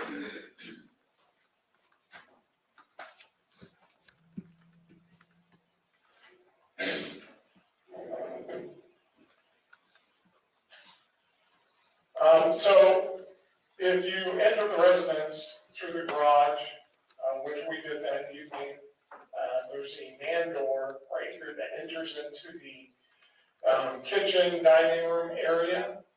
Then there's a living room with some furniture. There's a couch, a chair, I believe, right there. And then you can go downstairs from there. It's a split level style residence. And to the left is, well, I'm sorry, actually. So on here, on this particular drawing, you go upstairs to the residence. To the left are a couple of bedrooms. To the right is the master or primary bedroom with its own separate bathroom. And directly above the stairs going up is the other bathroom. Before I show you B, let me ask you a few more questions about that night in 2A. So when you and the other detectives arrive, did you end up waiting there for a lengthy period of time? Yes, quite a while. Like how long about? From the time we arrived there, I would say we were at the residence total probably a good 8.5 hours, maybe 9 hours. And what was the reason for much of that delay? Waiting on the search warrant to When you got there initially and you went through the garage and you go into the living room, tell us what you could see. Well, when we arrived, we entered. I don't know, can you see that? Yeah. We had entered through the open garage door into the main door. When I walked in, I could see Dan Howard's seated in the living room area. There were some deputies in the residence. We were then directed upstairs, where in this main central bathroom, I observed quite later, well, who I recognized to be Kendi Howard. So you had met Kendi Howard prior to this date, Yes, and was Kendi Howard in that bathtub as depicted in 2A? I Or at would least say, approximately. I would say that's a reasonable diagram. Okay, and was she deceased? She was. Okay, after viewing Kendi, did you go back downstairs? Yes, Ultimately, did you at some point become familiar with not the main floor, but downstairs? yes. What was depicted in 2A? I mean, excuse me, 2B. We'll take a look at that briefly, and maybe you can do the same thing that you've done with the other exhibits with that.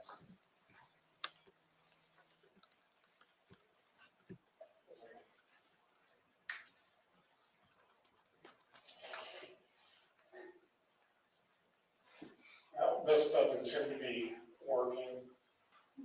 To get to this downstairs room, we're simply taking the stairs down. Yes, like I said before, it's a split level residence or tri-level. This would be the, This would be the basement, so you go down to the left of the stairs.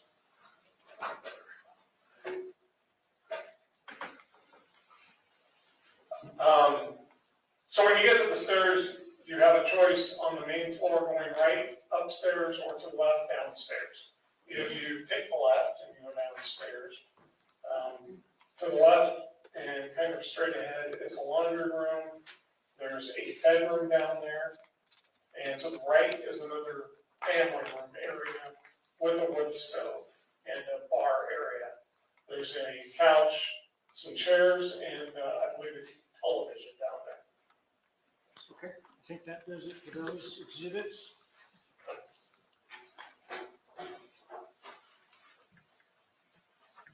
Let me ask you a couple of questions about any objects that you could see in the bathtub with Kendi. Were there any? Yes, there was. What was it?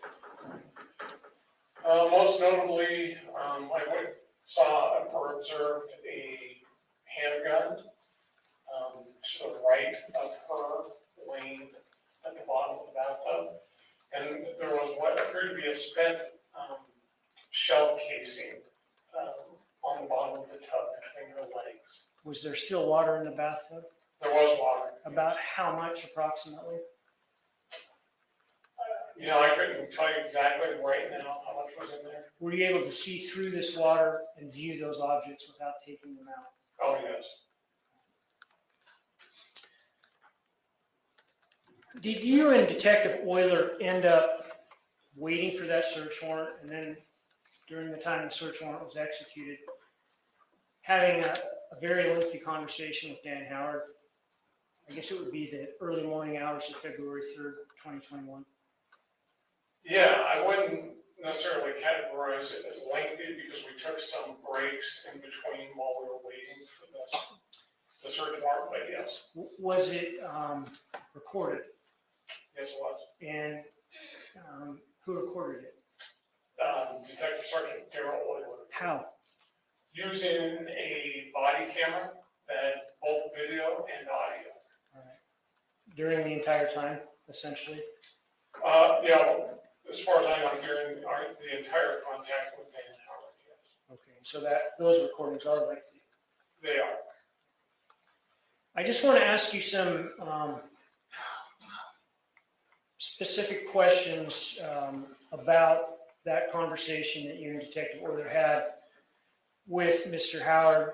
We're going to watch those recordings next week at some point, okay? Okay. All right, so I know you told us that you've met Dan Howard before. Have you talked with Dan Howard before? Yes, I have. Is Dan Howard the kind of person that looks you in the eye when he speaks to you? Yes. Would Dan Howard look you in the eye early that morning? Objection, foundation. Lay a little bit more foundation about his interactions that would lead him to make that determination about. How many times have you spoken with Dan Howard since you've known him?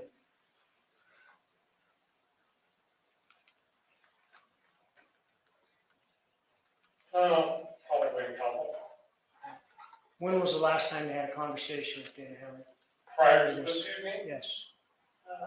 would have been probably 10 years before this. And what was your relationship with Dan Howard back in 2014? Objection, maybe a push on. Okay. Sidebar.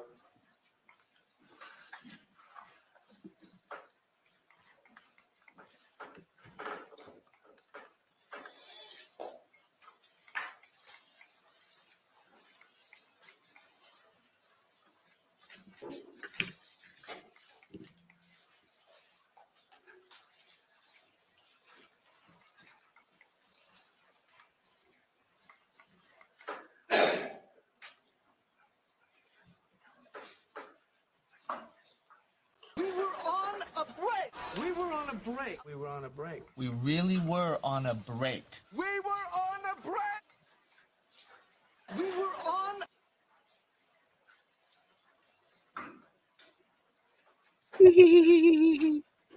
Are we on a break?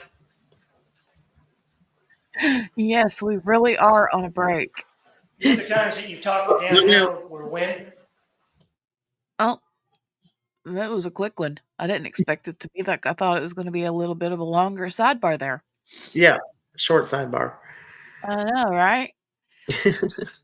Hey, JB, hope you're feeling better at least a little bit. Yeah, I feel better, JB. You and Jenny both.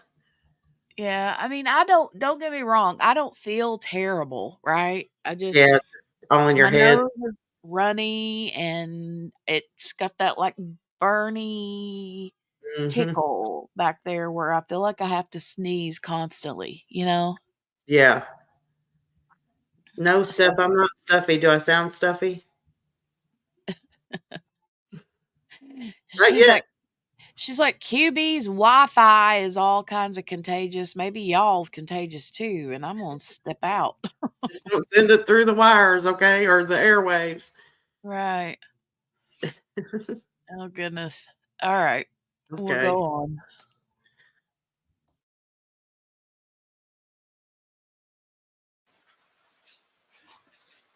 Prior to that 10 years, Prior to prior, February 2nd, 2021. would have been about 10 years prior.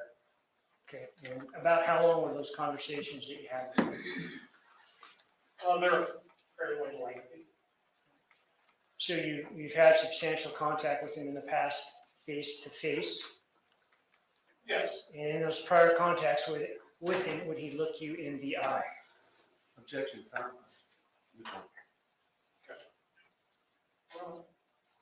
Yeah. What, would he do that when you were talking to him on February 3rd in the early morning hours of his house? No, not consistently. What do you mean by that? During our contact that evening, Dan made very little eye contact with me. At times, did he make eye contact with you?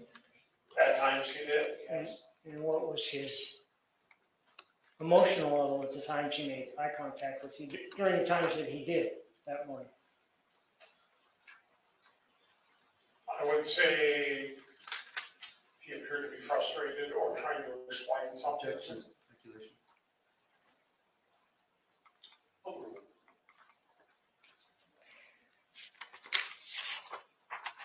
Did you ask him initially what had been going on between him and Kendi? Yes, I did. What did he say? He indicated that they had been having some problems. Did he indicate to you whether or not they were speaking of divorce? He did. What did he say? He said that they had been talking about divorce. Did he give you a reason that he thought Kendi killed herself? Yes. What was that?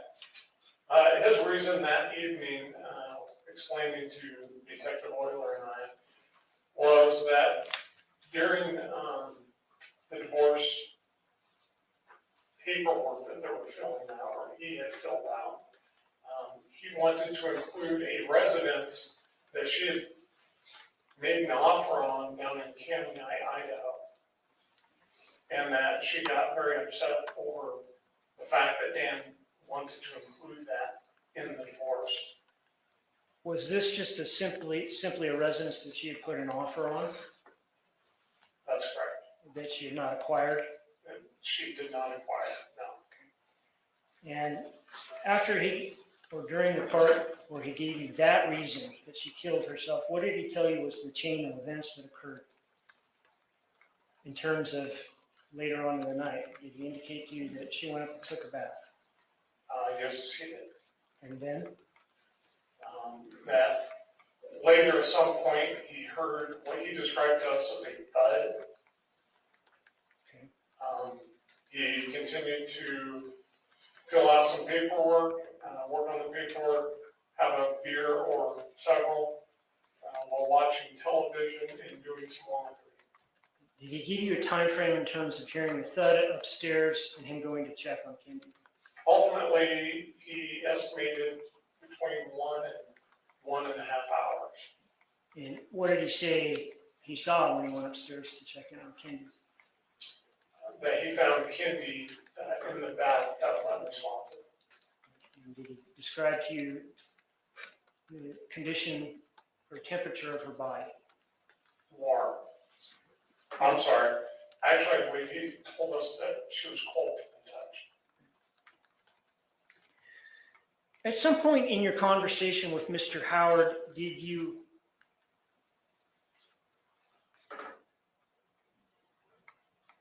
ask him whether or not he had shot a firearm that day in conjunction with GSR testing? I didn't ask him those terms. At some point, did you use a ruse in speaking with Mr. Howard that involved gunshot residue testing? Yes. Why? I wanted to see what his reaction was going to be. Why? Because at that point we were all suspicious of the circumstances of Kendi's death. What is GSR? It's known as gunshot residue, and it occurs when you fire a weapon and you're in close proximity to it. It's basically what's been described to me by scientists and experts. Hearsay. Response? Well, I think he's just explaining his general understanding of the term. Overall, this isn't offered to definitively define it for the jury, but just his understanding of what this testing will involve. So GSR is the powder and residue when you fire a gun. It's fine like flour, and it sticks to pretty much everything in proximity to that firearm when it's shot. And is it something that you've utilized in your career? Yeah, I have in the past early on, but it's not something that we've used for many years. Why is that? Basically because it's described as junk science. Jackson, yours.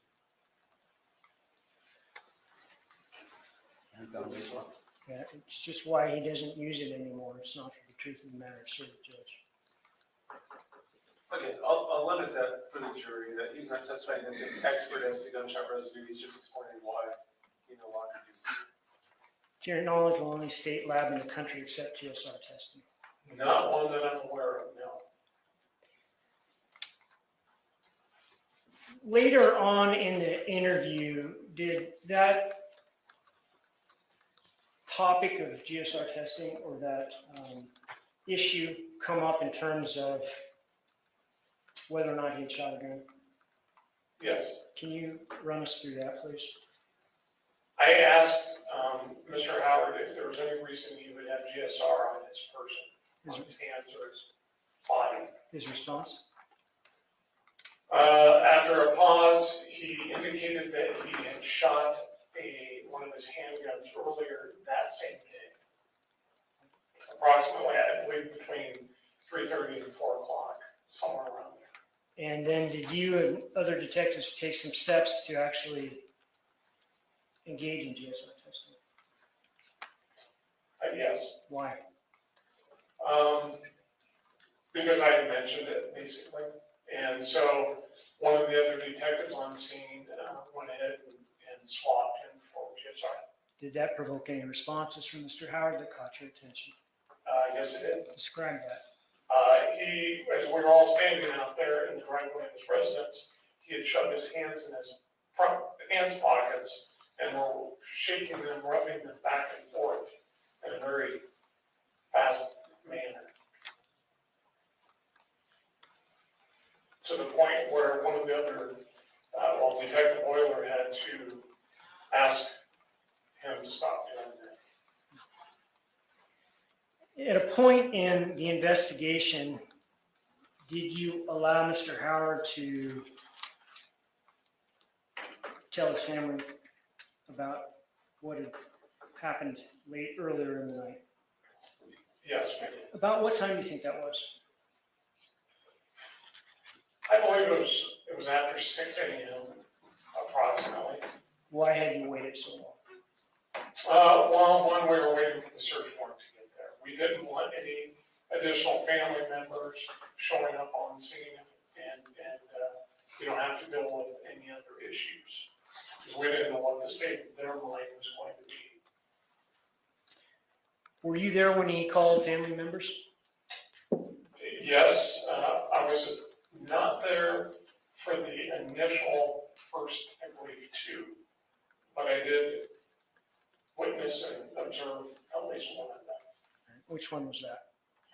That would have been with his stepdaughter, Brooke. When he called Brooke, were you there?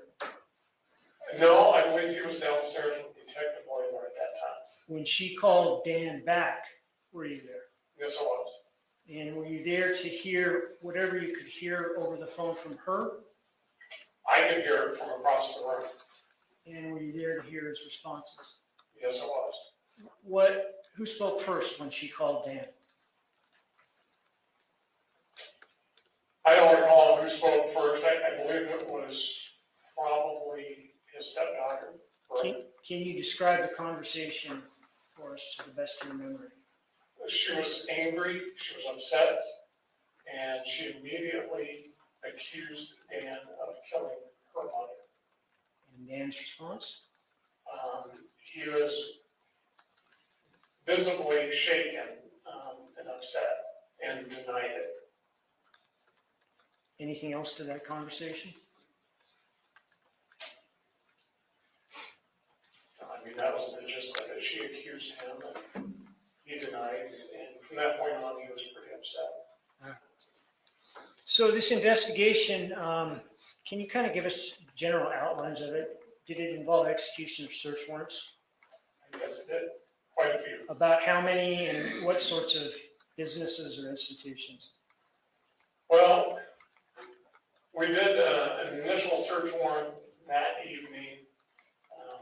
There was a second search warrant at the residence later, approximately almost 2 weeks later, I believe. And then from that point on, there was at least 12 to 15, 16 more search warrants that were written to various locations, banks, Idaho State Tax Commission, Percy, Kootenai Health,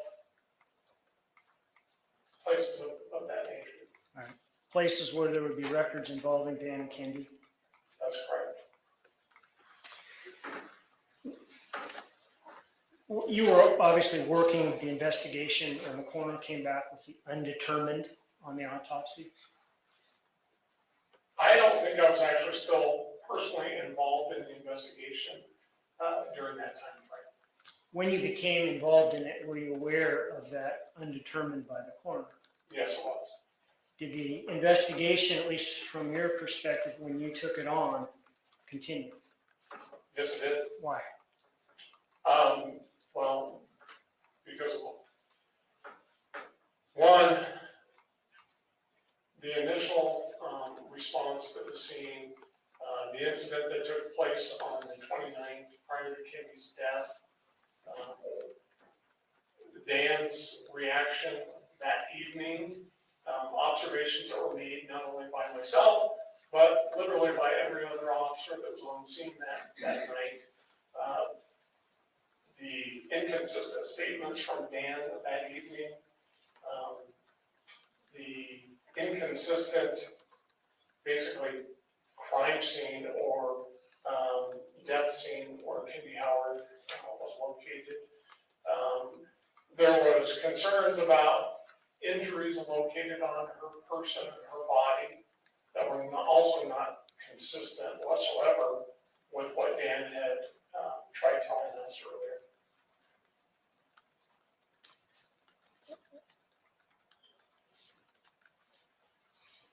In the investigation, after search warrants were executed on various banks and the assessor and things like that, did the sheriff's department develop a possible motive?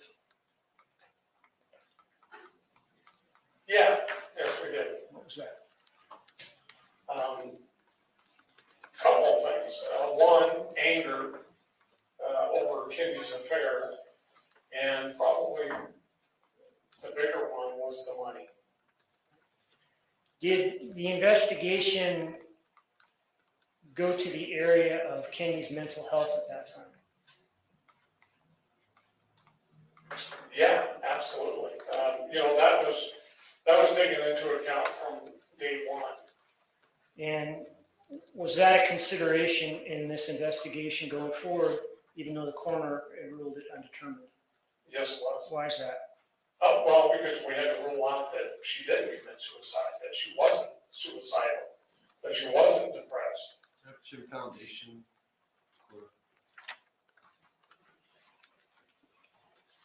I understood that was, you're asking why they continue to investigate. Not Correct. because of the findings, so I'll overrule the objection.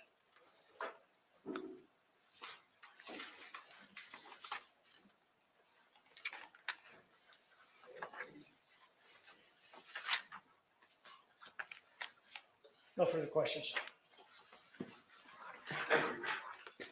Cross-examination, Mr. Johnson. It's a good time for a break. Sure. We can take it. I know the jury's been out a few times, but you all haven't been, so we'll take say 5 to 10 minute break for humanitarian purposes. We'll be at recess. I'll remind the jury once again not to discuss the case among themselves or on any aspect. Okay, so they're going to take a quick break. And I figured I would just stop and say hey to everybody real quick, and then I'll fast forward it. But hey, Joanna, ma'am, how are you? I miss you, dear. I miss you. Oh, my goodness. Let's see.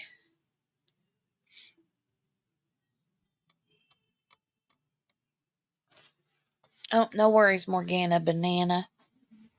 No worries. I'm going to fast forward this through the break that they have a 5 or 10 minute break, he says.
seated.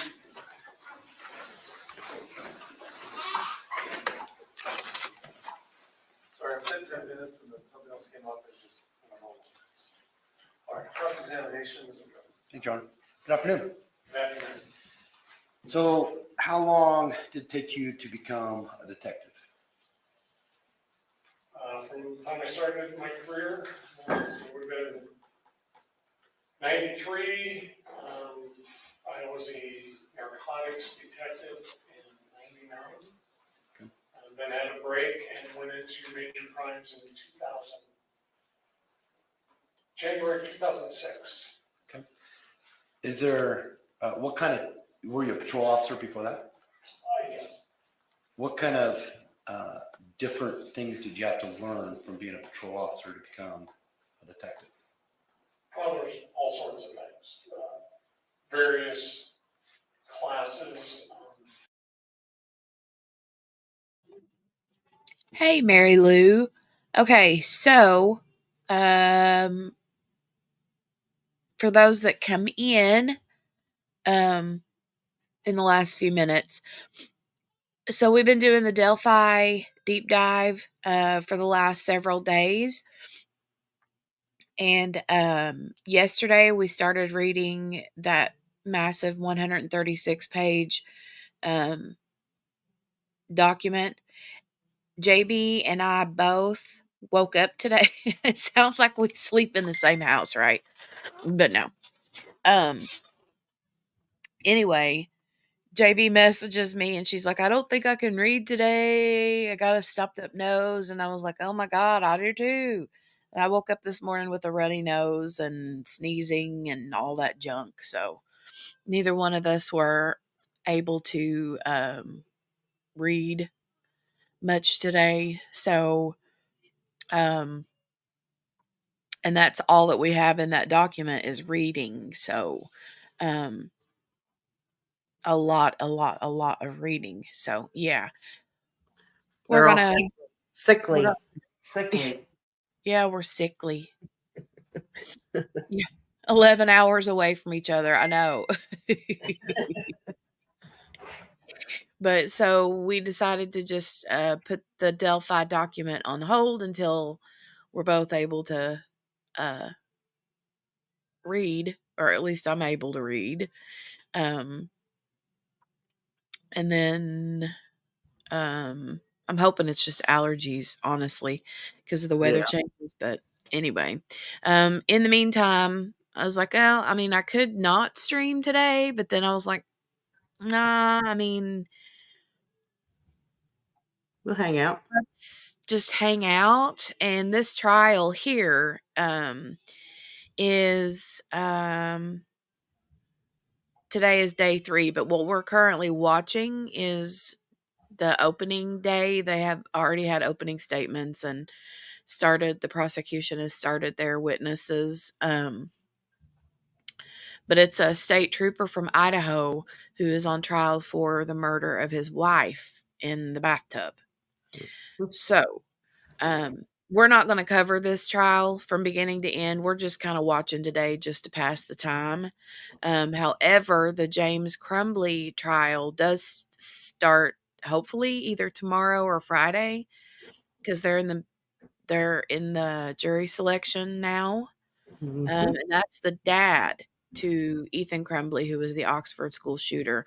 His mom, Jennifer Crumbly, is the one that was just on trial a month or 2 ago. Right. And so now it's the dad's turn to go to trial. So I do want to cover that trial.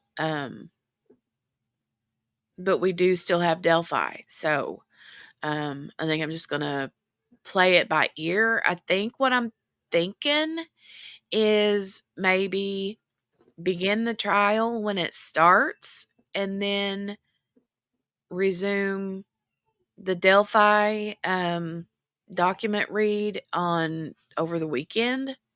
Yeah. Because there's no trial on Saturday or Sunday. Right.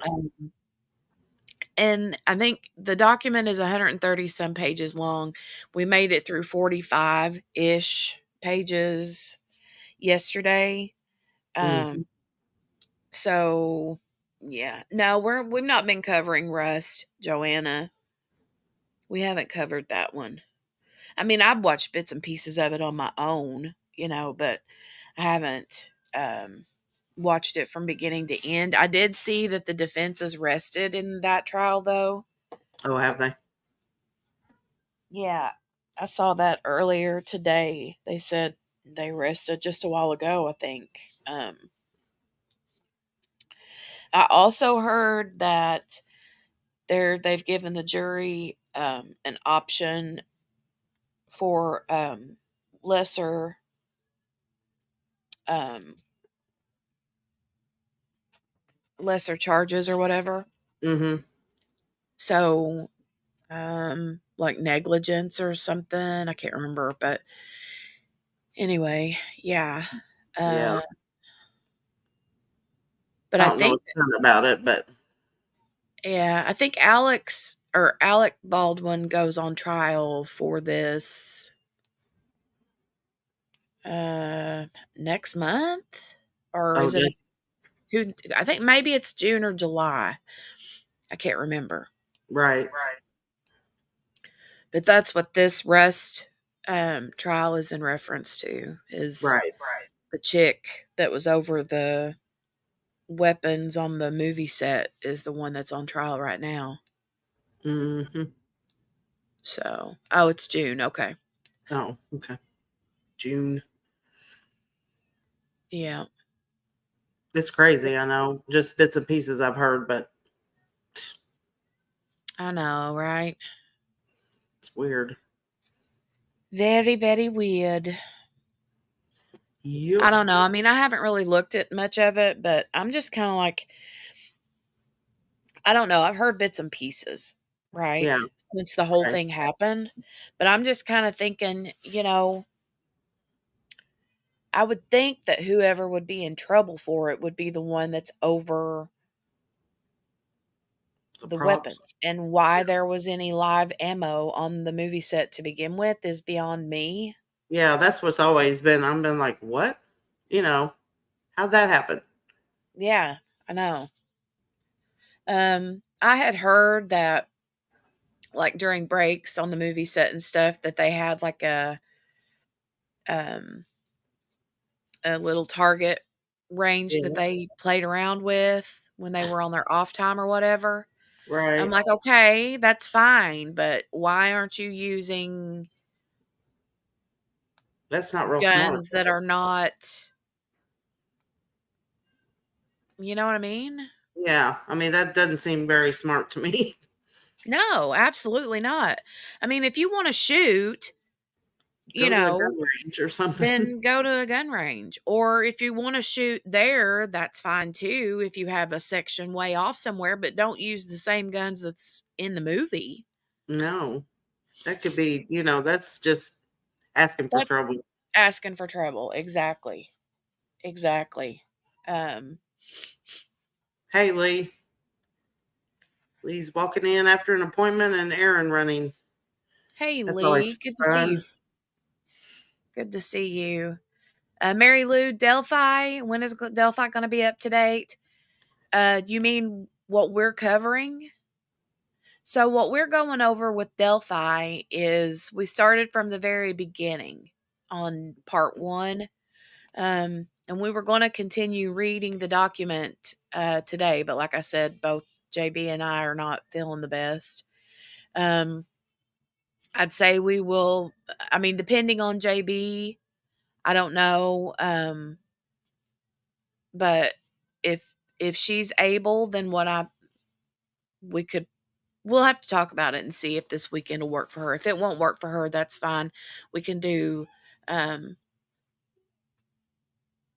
we can, you know, there's plenty of time for that. I mean, my Yeah. goodness, his trial isn't even scheduled for till October, but If that even happens, right?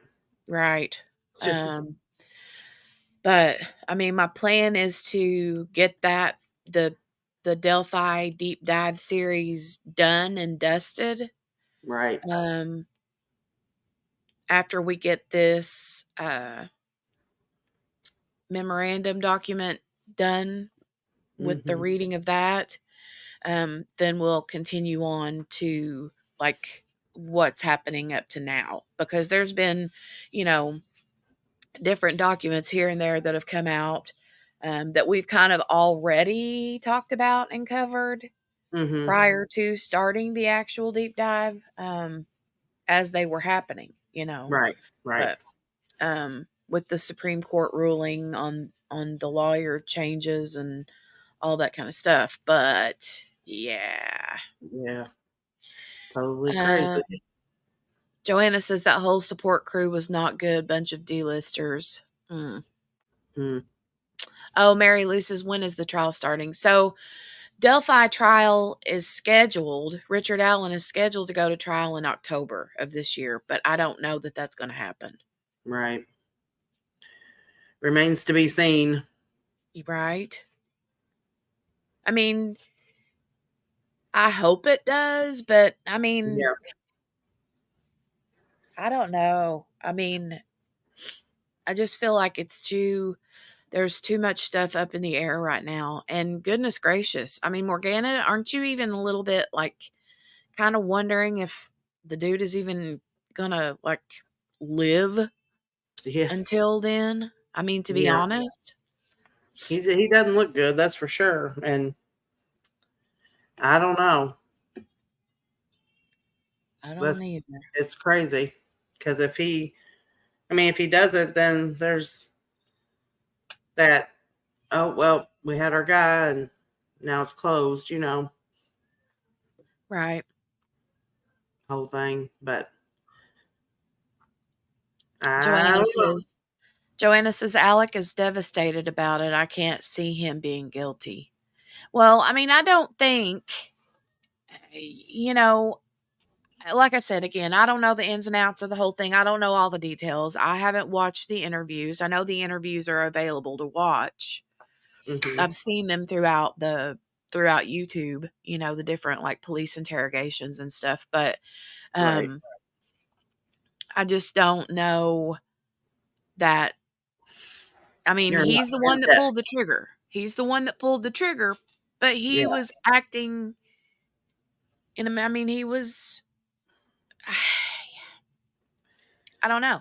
I'm just Yeah. saying, if I'm an actor on a movie set, right? Now, I did hear Mhm. that he is like the producer, or not, maybe not producer, but um He's something with it, I think. like he invested money in it, or it's his some kind of something. The production is done partially by his people or something. I don't know. Yeah. But either way, if I'm an actor and I'm standing on a stage, even if we're not currently filming, if we're just on a set and the cameras aren't rolling, if you put a gun in my hand and you're like, "Here, this is the gun for this next part," Right. um I should be able to pull the trigger and it not do nothing Right. anytime that it's handed to anybody on a movie set. You would So the think. fact that there was live ammunition on that movie set, that to me, in my opinion, from what I know at this moment, that belongs on the head of whoever brought it there. I mean, Mhm. And the people that are in charge of the weapons for that, yeah, the yeah, props or whatever, weapon right, props. yeah. Did you guys see? I watched it earlier today. Um, they had he hired a scrappy crew. It's his project. He's the director. Okay. Um, I saw where there was another like uh movie prop guy, or some kind of gun expert or something, that was Mhm. on the stand yesterday, I think, Right. in the trial, and the judge basically had to tell him to quit waving the gun around because people were already nervous. Oh yeah. I thought there was something said about him pointing it at the judge or something, or maybe I that's what he didn't see him I didn't see him actually point it at the judge, but he was like, I mean, he kind of, but it wasn't like he pointed at her. He was just the way he was holding the gun, right. to show that it wasn't like loaded. Yeah. it was aimed in the wrong direction. You know what I Right. mean? Right. And the Oops. like bailiff or whatever was standing beside of him and kind of points it down at the Yeah. floor. And As it should yeah, be. yes, geez, it was just crazy. It was crazy. I But bet. I watched that part and I'm like, yeah. I'd have probably been ducking for sure. Mm-hmm. Well, and the dude that's on the stand, I'm sure he knows what he's doing, Right. but that's not the point. The point is you're in a trial where someone was literally shot from a A gun gun that light. was not supposed to have been loaded. Right. So, Make you a little nervous. making everybody a wee bit nervous. Yeah, Lee says belongs in the hands of the props manager. Mm. Right. Hey, Kayleen. Kayleen says my husband is a Marine. Ooh, Semper Fi. He taught our Mm, boys that anytime you're handed a gun, you check it clear and move forward. Yes, yes. absolutely. Absolutely. Um, oh, did Lee lay the food out? Yep. Looks like it. Thanks, Lee. Ooh, thank you, Lee. I'm going to grab a couple of little snacky snacks. Yeah, I need one. Well, I don't All need one, right. but I want one. All right. I know. Me too. Mm. I've just had my coffee. I'm good. Hanging in. Uh-huh. Oh, your mom called, Steph? Did you show her the kitty? Kitty, Mm. kitty. Kitty, kitty, kitty, kitty, kitty. All right. I'm going to go ahead and continue and mute myself. Okay.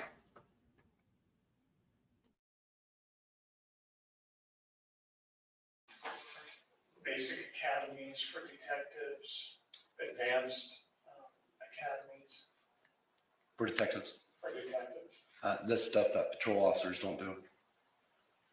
It's open to most patrol officers, but many don't attend. And is there a difference between, say, investigating, being a narcotics detective? Do you learn different things from being a homicide detective or a major crimes detective? Well, the basic concepts of investigations is really the same. But yes, the nature of the investigation is different. How much training did you have to go through, starting with the narcotics detective? How much training did you have to do to become a detective? But I didn't necessarily have to do any of the training to become a detective. It was an appointed position. Okay, but to stay a detective, you had to complete training? Well, every police officer has to do so many hours of training every year to keep their certifications. Okay, let me rephrase. How long did you take in hours or coursework to become as a detective before you retired?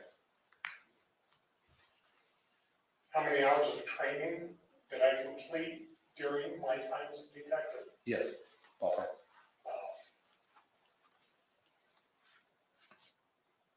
I would say anywhere from probably 750 to 1,000, and that would be a real rough ballpark. Hours?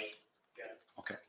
And in there, is it fair to say your knowledge of a crime scene and the investigation that goes into it is more extensive now than when you were a patrol officer?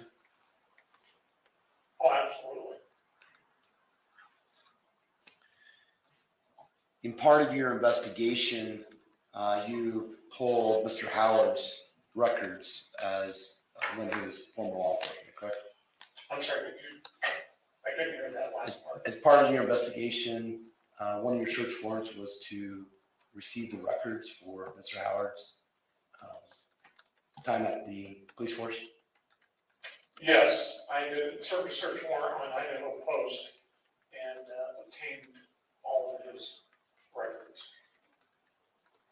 Patrol Officer Howard was never a detective, correct? That's correct. You don't have any record of him attending crime scene homicide investigation, correct? That's correct. Now, in your extensive training and experience, you're taught to fill out police reports. Yes.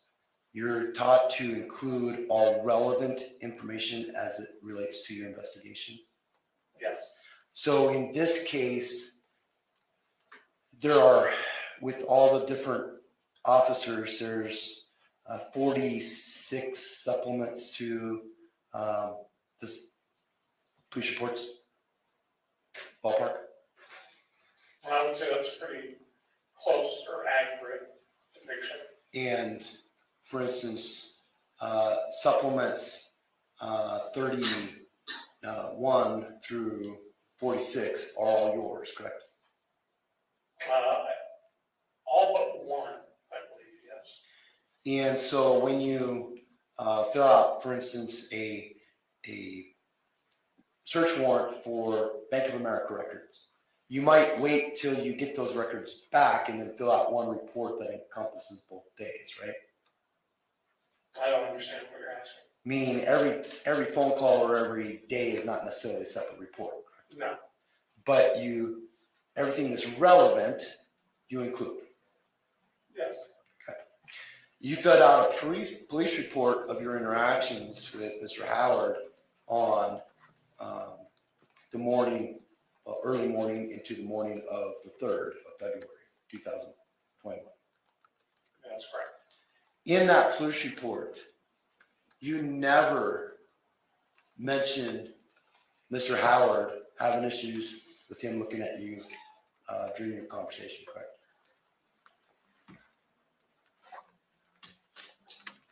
No, I don't believe I put that in my report. In your police report, you never mentioned Mr. Howard supposedly putting his hands in his pockets and robbing him, correct? That's correct. Now,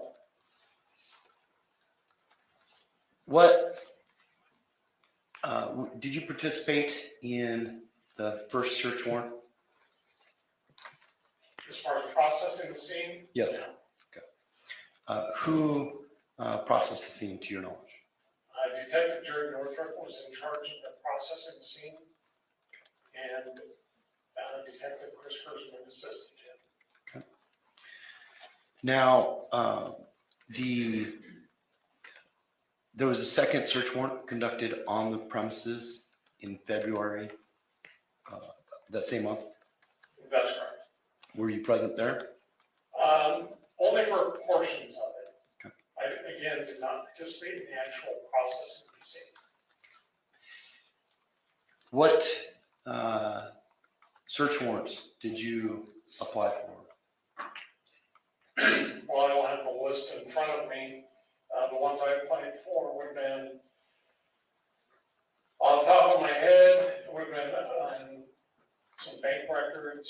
It would have been bank records, Percy, that would have been Dan Howard's retirement information, would have been Kootenai Health for Kenny Howard's employment and insurance information.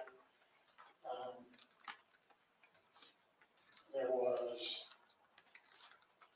several different financial institutions. Idaho Post. I'm sure there were some others. Now, you and Detective Northrop went up to Alaska together? No. Was it you and one? You and Detective Weather went up to Alaska, and part of what you were looking for was to see if Mr. Howard was having an affair? That was part of it. There was more though. During your conversation with Dan, there was mention of him coming home a couple days late? Yes.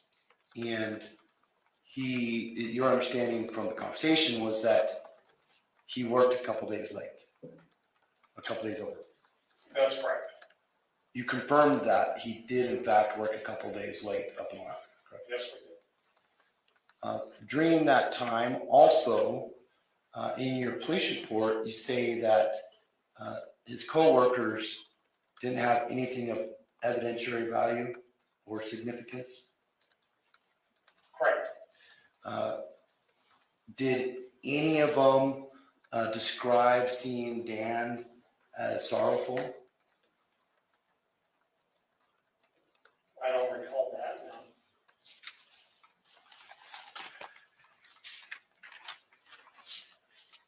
no. Now,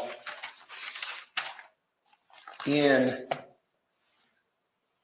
the course of your investigation, what other things did you interact with some of the experts of the state in this case? Yes. Did you interact with a Dean Livingston? I don't believe I did. Not that I recall. And during this course of, so to the timeline wise, do you have your reports? No.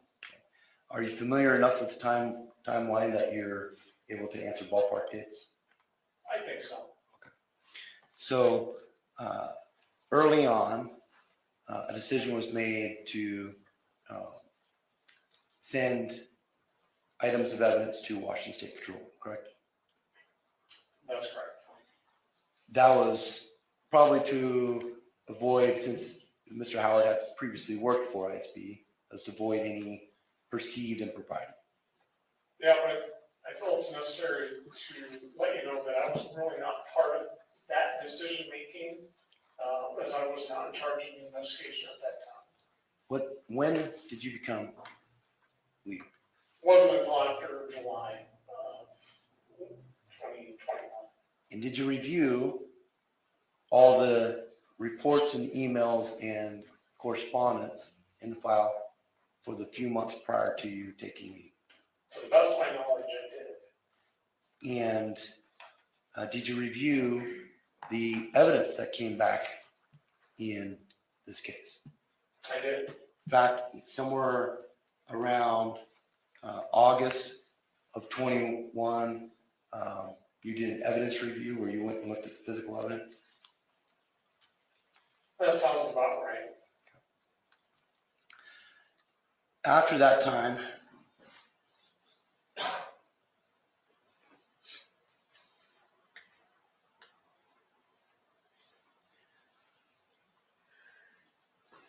so sometime in September, you obtained a warrant for Kenny's optical records. Yes, from Costco. And after that, so this is now 7 months removed from her passing. Correct. And in 22, the year 22, what did you do as lead investigator in this case?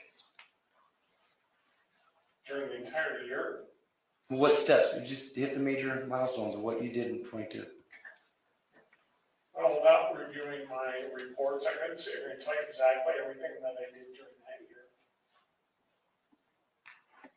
year. Okay, so you filed for a warrant for medical records for Ms. Howard in December of 2021, correct? Say that again? You filed for a warrant for Ms. Howard's records in December of 2021. I believe that's correct. And that's the type of thing that you would fill out a police report for, correct? Yes, And you did in this case.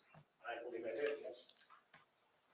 The next police report that you fill out is in August of 22, correct? That sounds about correct, yes. And that was where you go to the medical examiner's office in Spokane and review the tongue. I believe that was 23. Okay. You said 22? Well, 8/23/22. Yeah, I believe that was in August of 23. So after he was charged? I'm sorry. After he was charged? No, I'm sorry, 22. Okay. Correct. So August 22. Yeah, I've been retired for a while. So between December of 21 and August of 22, there's no police reports that you filled out, correct? That's correct. What did you do to investigate during that time? Well, during that time, I was working on the cases for one thing, I had other responsibilities, Okay. and it was during that time frame, we were waiting for information to come back, and we were also working with various expert witnesses. Okay. When you say we, you were working with them? Myself and other investigators that were still involved with the case. Which witnesses were you working with? Dr. Ren Barron, Dr. William Smock, and Dr. Jennifer Nara.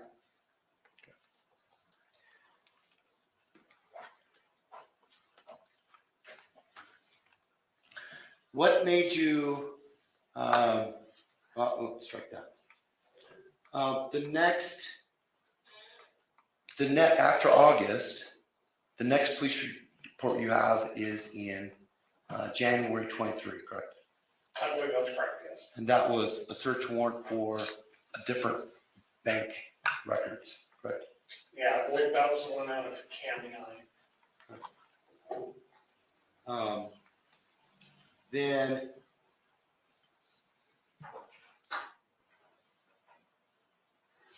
also that month, you filled out a police report in January of 23, where you had a phone call with the Dr. Mock, correct?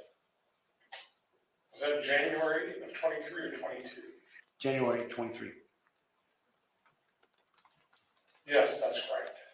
And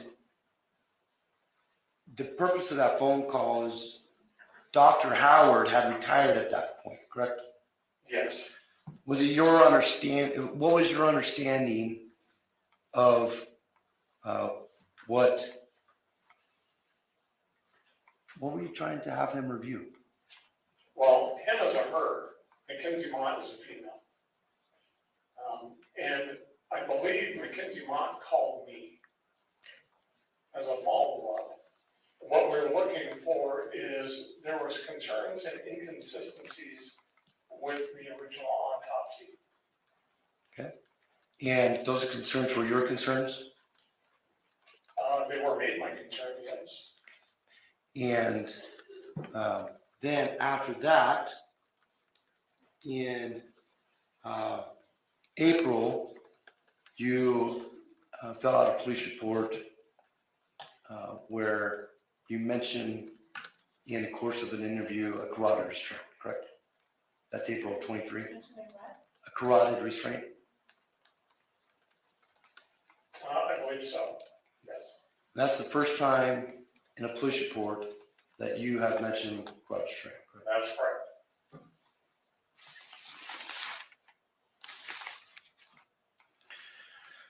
Now, going back to the day of Kenny's passing, when you were there, Mr. Howard was watched by Deputy Wheeler the whole time, correct? Do you understand? I don't know if it was strictly Deputy Wheeler, but he was generally in the presence of one of the officers while we were there, yes. So you, Detective Euler and Detective Northrop, you come in and out at different times, but you're also calling Detective Hollenbeck, correct? No, You're checking on the status of the warrant, yes. and Detective Hollenbeck applied for one. Okay, we'll get to that. The warrant But while you were out there were other officers. How many officers were present now? Well, when we first arrived, I believe there was 5 or 6 officers on scene. Not all of them were in the house. There was 5 or 6 there. As the evening went on, some of those officers left. So we had 1 or 2 there. Good. Now, when you overheard Kenny's daughter emotional on the phone, you accused Dan of killing his wife, correct? Yes, I did. That's when you made up your mind? No. No further. Thank you, Mr. Johnson. Redirect Mr. Vergara. Thank you.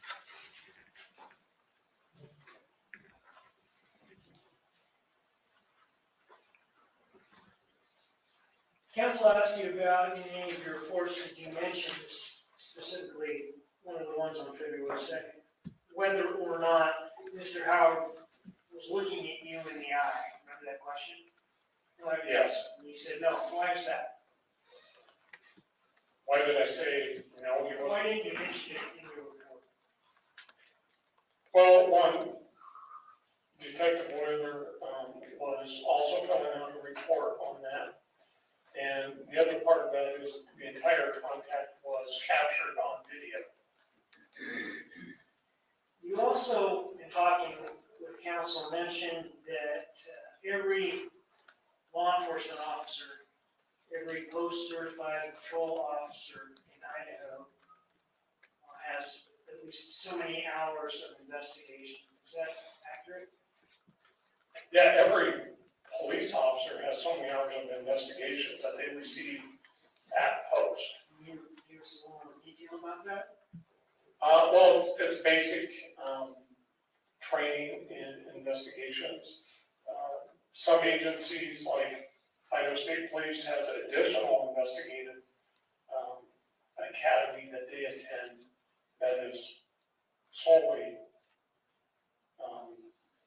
pertains to investigations. You patrol Traffic. officers get trained in the basics of DNA, Yeah, fingerprints, yes, ballistics. yes.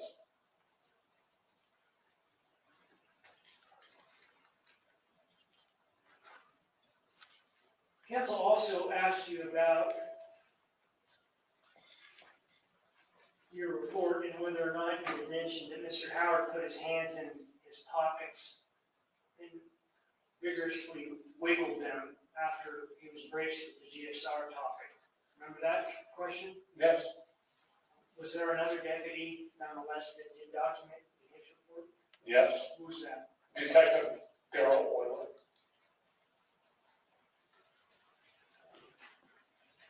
No further questions.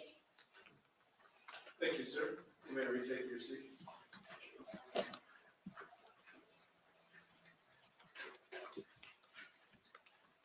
Next one.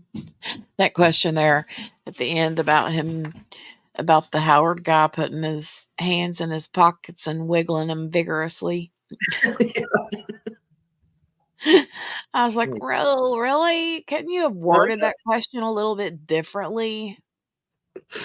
Oh my gosh.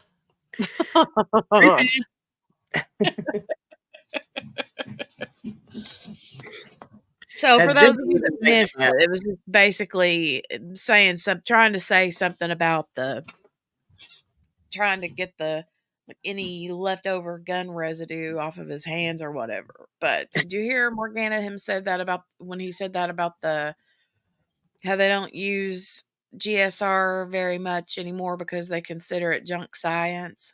Uh-huh. Yeah. Yeah. Oh, Times are changing. times they're a changing.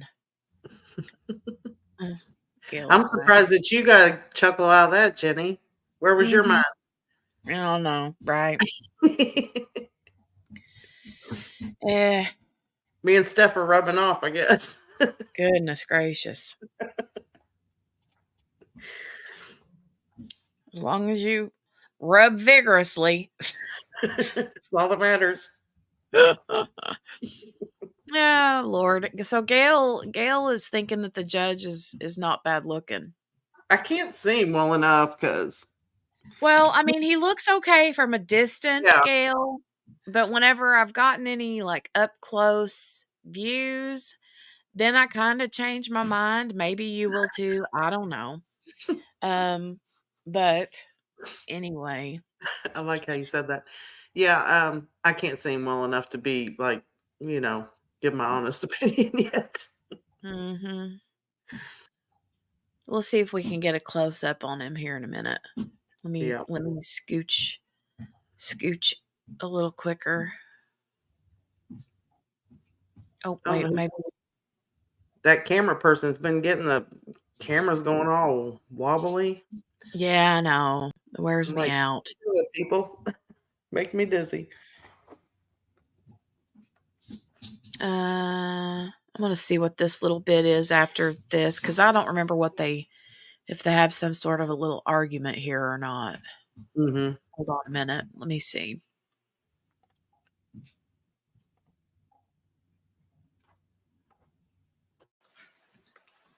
Next witness. Janice Wadsworth. Sorry, I couldn't quite hear you. Janice Wadsworth. Thank you.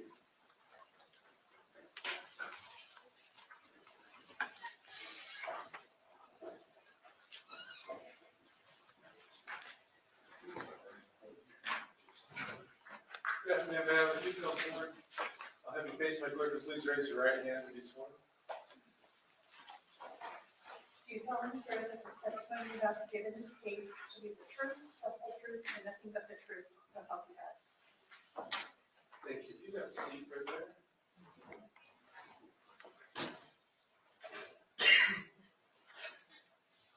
Ma'am, as best you can, I'll just have you scoot forward a little bit, make sure you're talking to the microphone.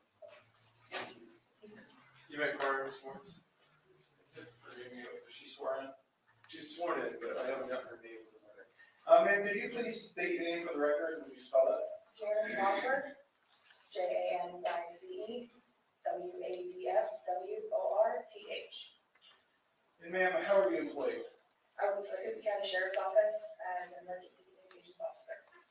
Is an emergency communications officer often referred to as a 911 dispatcher? Yes, And how long have you been employed in that fashion? over 7 years. And were you working as a dispatcher on July 10th, 2020?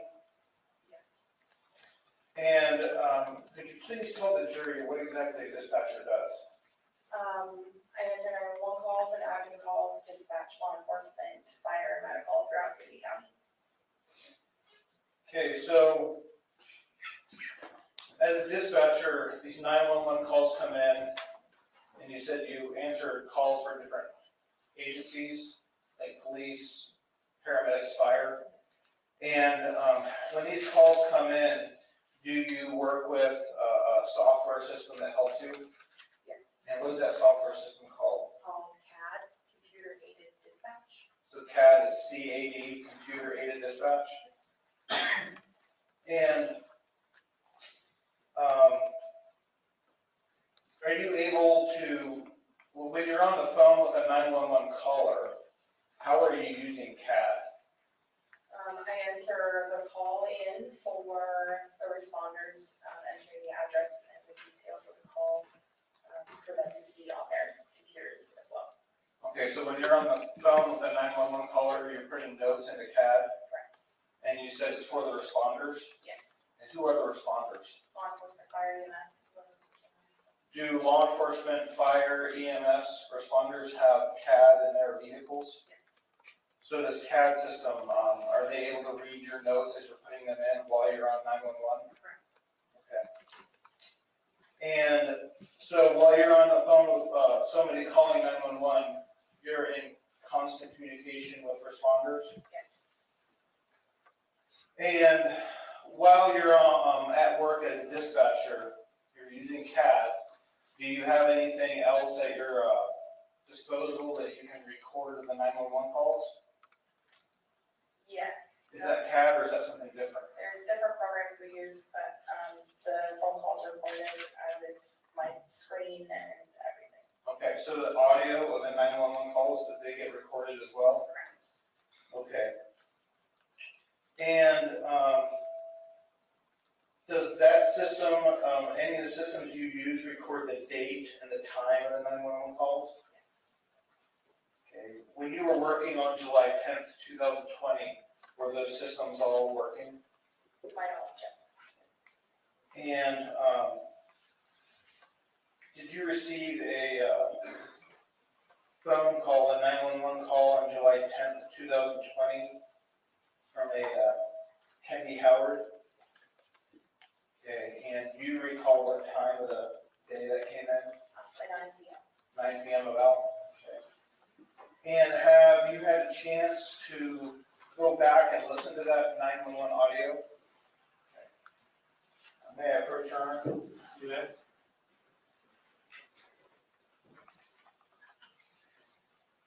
Now, I'm showing you what's been marked as Plaintiff's Exhibit 4A. That's a CD, correct? Are you aware or familiar with the contents of that CD? Yes. And what is that? This is the 911 audio of the phone call you referenced. Okay. And have you had a chance to listen to that? Yes. And is it true and accurate to your knowledge? Yes. And I'm going to go ahead and work the council real quick. Now I'm going to show you what's been marked as Plaintiff's Exhibit 4B. Are you familiar with that exhibit? Yes. And what does that appear to be? This is the, I'm sorry, I'm gonna say script, but I don't know if it's the wrong word. Transcript? Transcript, yes. Transcript of Of what? the 911 call Of the 911 call? that we are. And have you had a chance to read that transcript while you're listening to the audio? Yes. And do they match? Yes. So you testified that the audio is accurate. Is the transcript accurate as well? Yes. Your Honor, I move to omit plaintiffs 4A and 4B at this time. Any objection? None, Your Honor. Those are admitted.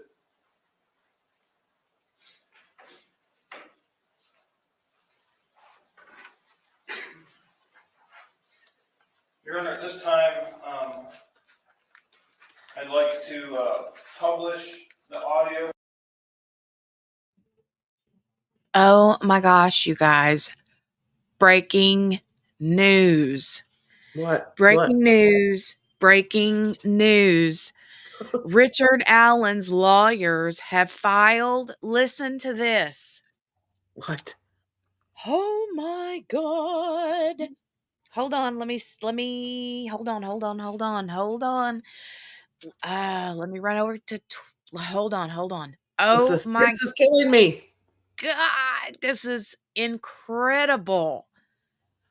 You guys, we might have to be hurrying up. Oh gosh, why? What? Hold on. Kel's got her eyes on it. She's looking, waiting. Oh my God, hold on. I gotta find it. I found it on my phone, but I gotta find it here. Oh my God. Janae's keeping us in suspense. Why won't this no go bigger? Hold on. Okay. How do I make this bigger? Maybe if I cancel. Hold on, let me. Oh. Okay, here we go. Look at this, you guys. Ooh, for early trial. Motion for early trial. The defendant, Wow. Richard M. Allen, by counsel, moves the court for an early trial within 70 days, Wow. Whoa. pursuant to Criminal Rule 4 of the Indiana Rules of Procedure. So I was reading, respectfully submitted, Richard M. Allen, defendant, and then Bradley Rosie, however you say that. Right. Says, I certify that I have been served a copy of this document by the county, e-filing, blah, blah, blah, blah, blah, 6th of March.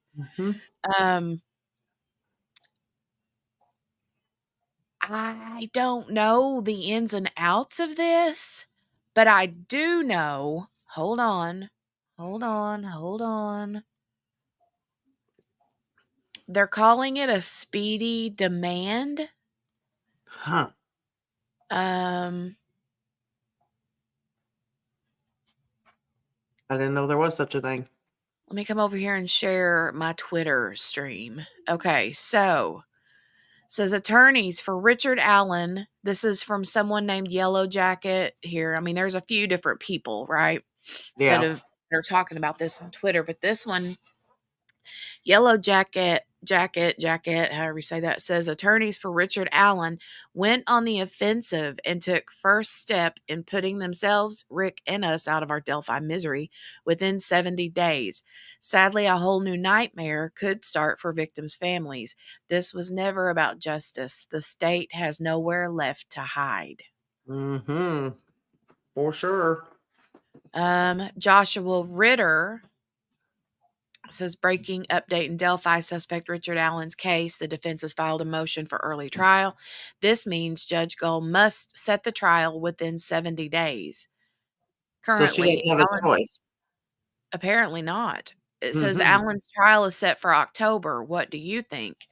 Will we see this case go to trial sooner than we thought?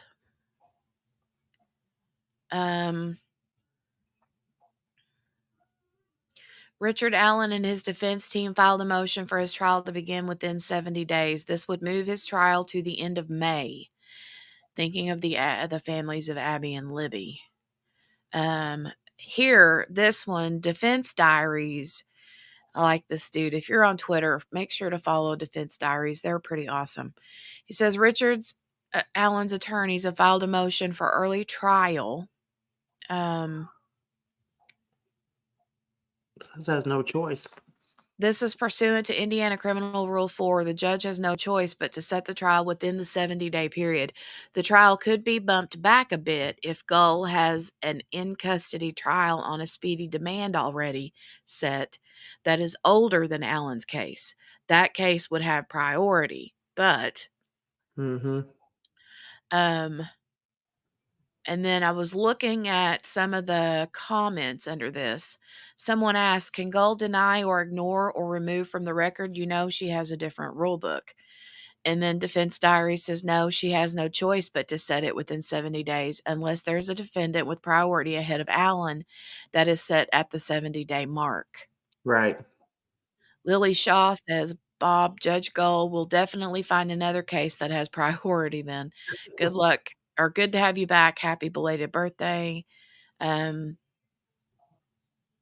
This one says, but if the defense files additional motions to suppress evidence, for example, they essentially stay the 70 days until those are resolved. And then the clock begins again. Is that how it works? And then Defense Diary says the clock is paused, but not restarted. Hmm.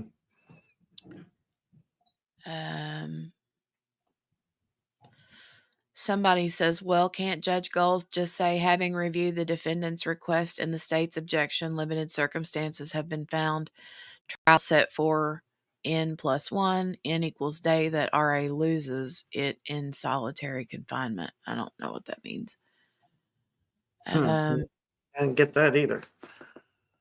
And then someone asks this, and he answers because I kind of wondered too. Someone asks, is there any significance to the motion only being submitted by Rosie. Rozzi and not Andrew Baldwin? And he says no. So Right. I don't know. Maybe just, I guess it probably doesn't matter either way. No, but I think that they're just kind of wondering if something has happened that's made Baldwin fall off. Yeah, yeah. But wow. Steph says, ain't you glad you did this non-working live, Jenny? Right. I Jenny know, knew but there I was was going like, to be breaking news. oof, oof, oof, oof. I mean, if this means that we would potentially have his trial in the next 2 months and 10 days, Right. holy cow. That's going to be a right? big one. Going to be a big one. Are they gonna stream it or not? Well, I mean, they're supposed to. I don't Yeah, know if the I, I think that they're going to, but I'm not positive. because I heard somewhere that Indiana's one of the worst about not like letting cameras in the courtroom and stuff. Well, I mean, there may be.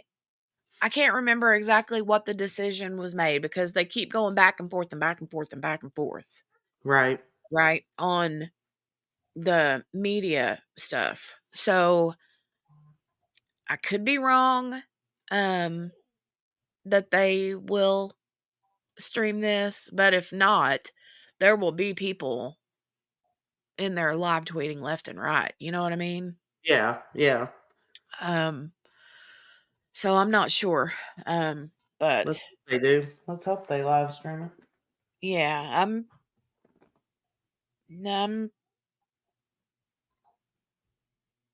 hoping that they will. Yeah. Um wow. Mm. Wow, wow, wow. But the prosecution's like, what? Mhm. Yeah, they're like, "Wait a minute. Yeah. Wait a minute." Wait. That's interesting. Very interesting. Oh, wow. Okay, I didn't know this. Someone here says, "Why didn't they do this a long time ago then? I don't understand that." Says someone says Michelle After Dark on Twitter here says I'm reading this from my phone. Yeah. It says Richard Allen files for a speedy trial under Rule 4B, a defendant held in jail or in his case prison on an indictment or a probable cause affidavit who wants an early trial must be discharged if the trial doesn't begin within 70 days of that request. Mm. Oh, wow. Okay. Yeah, that's something. Okay, so this law office, let me go find this law office real quick.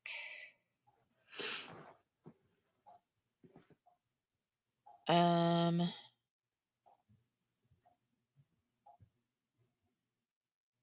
hold on. Maybe I'll just read it instead of trying to find it. Yeah. This It's law office, Winnicky Law Office LLC. Um, I think someone on their team was one of the ones that went with the other two lawyers when they went to the Supreme Court. mm-hmm. It says Richard Allen just requested an early trial under Indiana Criminal Rule 4. The court must schedule this trial within the next 70 days. Rick's case will take priority over other cases, with very few exceptions. Hmm. The court can reschedule a trial outside the 70-day period, but only under very limited circumstances. So I'm sure she'll do whatever she can Yeah. do to find those limited circumstances, but Right. That's what I'm thinking. this She's was a this yeah. was a hard this was like a massive, like a hard throw, you know what I mean? Yeah. Like a hard hit. Mm, They're kind of like saying, yeah, we're doing this and we're not going we're to wait ready. no more. Yep. We're ready. Let's go. Oh my goodness, that's so exciting. I saw that. I was like, because I was looking at Twitter. I was actually just keeping an eye on Twitter just to see if the James Crumley trial was starting. Right. Like, I mean, keeping an eye on, I didn't know if they were going to, like, under the radar be like, oh, well, we got our jury, so we're going to start opening statements today.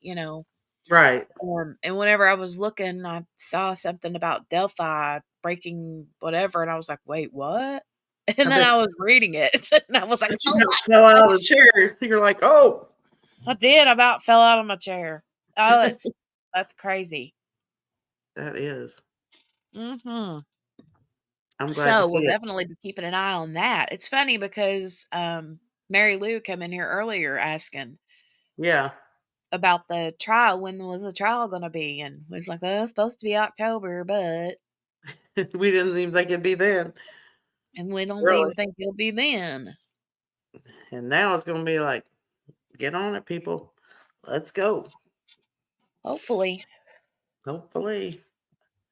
we'll She's, see. Okay, I'm excited for that though. yeah. I mean, as long as they aren't doing it, um, I mean, surely they wouldn't do it unless they knew they had their ducks in a row, you I mean, know, you would think for right? sure. But I don't know. I mean, Hold they're on, I gotta. probably trying to push it too, just because his state, the way his health and the way things are going there, I know. I being in know. the prison and stuff. Right? Probably like, we Okay. need to do this now. Yeah. Well, I mean, it's been 7 years. Come on. Yeah, really? Well, 5. I mean, 2 years for him, Right. but still. I don't know. All right, I'll take this off the screen now, but um Good breaking news, people. yeah, good breaking news. Good breaking news. That's exciting. All right. We'll continue on with this and I'll keep my eyes peeled in case something happens. It's early in the day, you never know. We might get more uh Yeah, press releases or something. You know? right. Cool. You never know. Doubtful, but it's Never know. possible, I guess. All right, I'm gonna mute myself and then we'll continue on with this chick on the stand. Alrighty.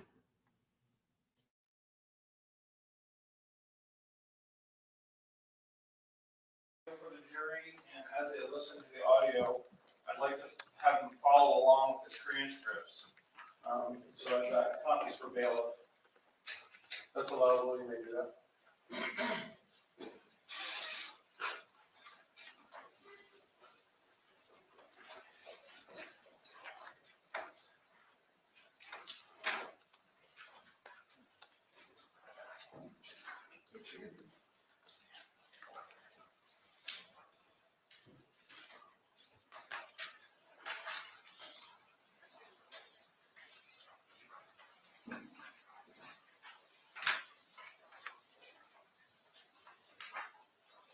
Here's as if all the jury members have copies. Your Honor, may I publish the audio? Yeah.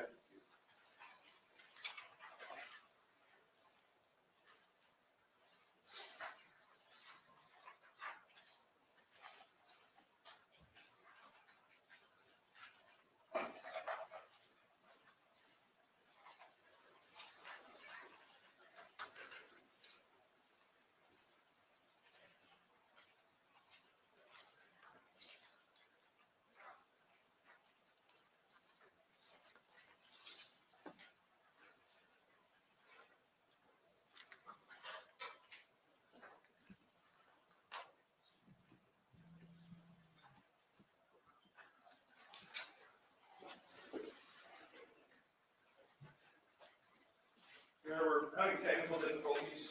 I may just have one moment. Sure. And while we're doing that, ma'am, when you were on the phone with this 911 caller, Ms. Howard, did you send responders to her location? Yes. And what responders were those? Fire EMS were en route, as well as law enforcement. So sheriff's deputies and then fire and EMS? Okay.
We can do this before.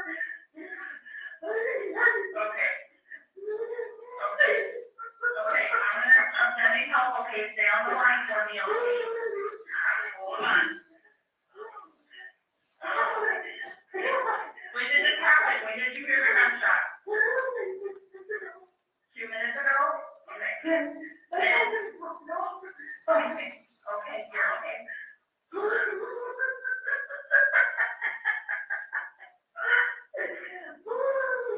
I'm getting them on the way, okay? What type of sound did you hear? Okay. You're doing okay. You're doing great. Take your class for me, okay? They're coming. I know. They're coming to help, okay? I need you to take a breath, okay? Good job. Good job.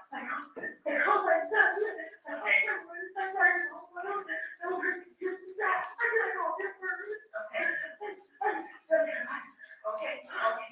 So I'm getting them on the way to you, okay? I need to get his description. What race is he? What race is he? Big cock. Yeah, that works.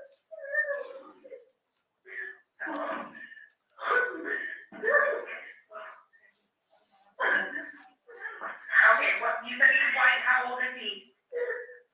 57. What's he wearing? Take a breath.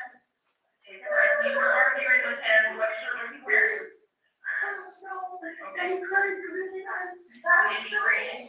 Okay. Gray or green. Okay. Okay, you're doing great. No.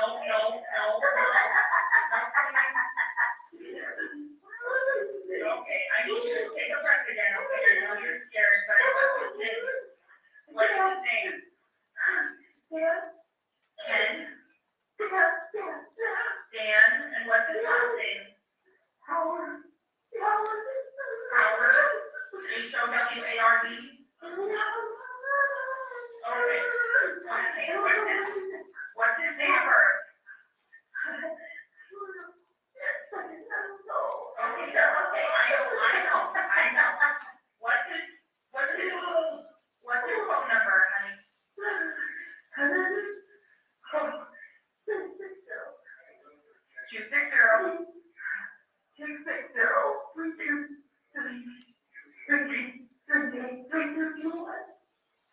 3221 and under 208 number. Okay, so I'm not sure what's going on because I got so invested in this breaking news of Richard Allen. I'm going to go back and listen because you guys, I don't think this is the husband. If you remember, Jolie. Hi, baby. Hi. If you remember back earlier when they were talking about they opened the door wide open, what they were talking about was a time when the wife, when Kendi called 911 because she thought her husband, Daniel, the one that's on Right. trial, had shot himself. And I think this is her 911 call. Yeah, 'cause, I mean, it's a woman for sure. So That's why I was like, wait a minute, who is this? But see, I didn't know that they were going to start with this. right. I mean, this is what I'm assuming. I'm going to go back. I'm going to go back and see what the dispatcher here on the stand says because like I said, I completely lost all focus whenever I was on Twitter and Yeah. completely missed what they were going to play. Lost So in the Twitter world. we were lost for a minute. That shook us. We were shook. Yeah. Okay. So let me rewind it and restart it from where the chick is talking about who the audio is going to be. Okay.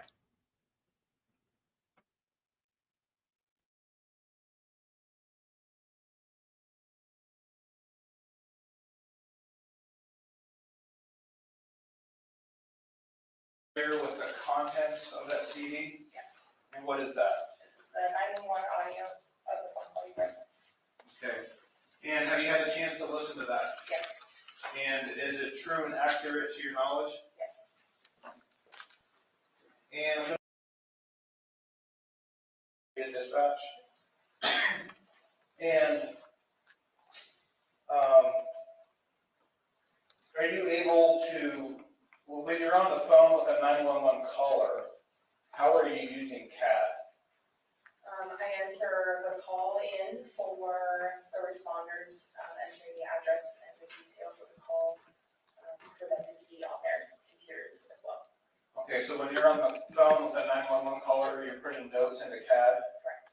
And you said it's for the responders? Yes. And who are the responders? Law enforcement, fire, EMS. Do law enforcement, fire, EMS responders have CAD in their vehicles? Yes.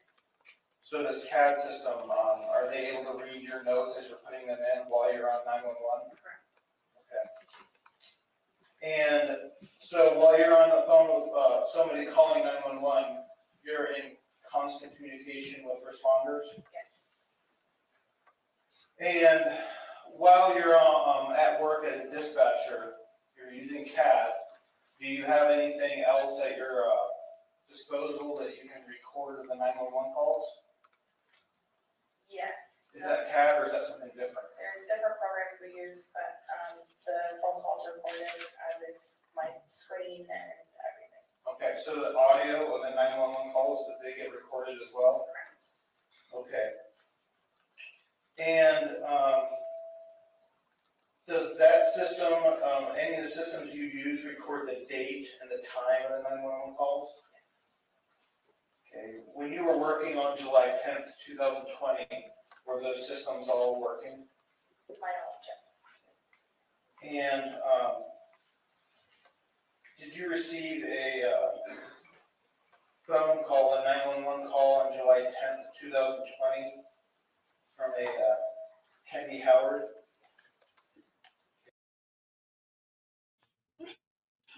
Okay, yeah. So he just said that the call is from Kendi Howard. So at some point prior to when she died, apparently she, for some reason, was under the impression that her husband at the time Mhm. had shot himself. So Right. that's why it sounded creepy and weird, was Yeah. because we thought it was the man that was calling, but it obviously sounded like a woman and creepy laughter. But I think what we mistook her laughter for wasn't actually laughter, it was She's hysterical. her hysterical crying. Yeah. So now with the context, it makes a little bit more sense. So Right. okay, All right. now we understand. All right. Now we're there. Now, I mean, I can't even understand a word she's saying on it, No, but I can't it was either. obvious, that it did Just not sound like a man. And someone in here, I can't remember who it was. It Gail that said something about him sounding like a Mickey Mouse. somebody did. I can't remember who that was. Yeah, it was Miguel says, "Why does he sound like Mickey Mouse instead of grief stricken?" Right. Exactly. It's like, who is that? Then it Right? sounded like laughter, and I was like, what is going on? That was funny. Oh my gosh. Okay. All All right. right. We'll continue on and re-listen to this phone call, even though Okay. we can't make heads or tails out of what she's saying. So Right.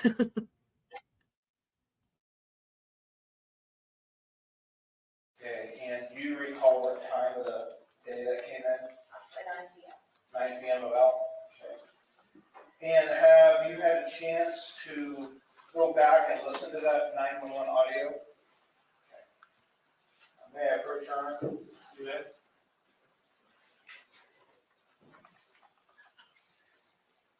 Ma'am, I'm showing you what's been marked as Plaintiff's Exhibit 4A.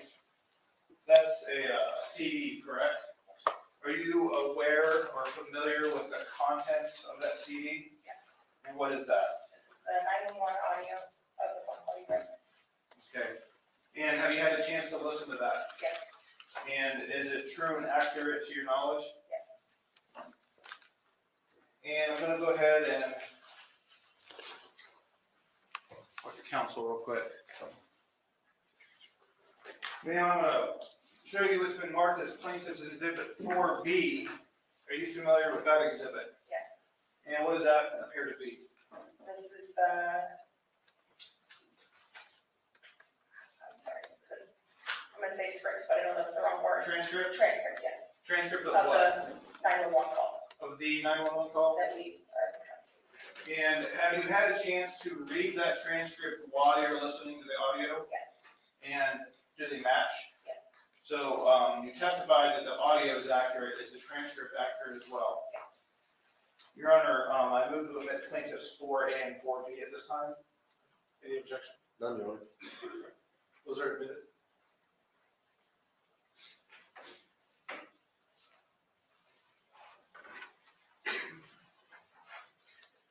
Your Honor, at this time,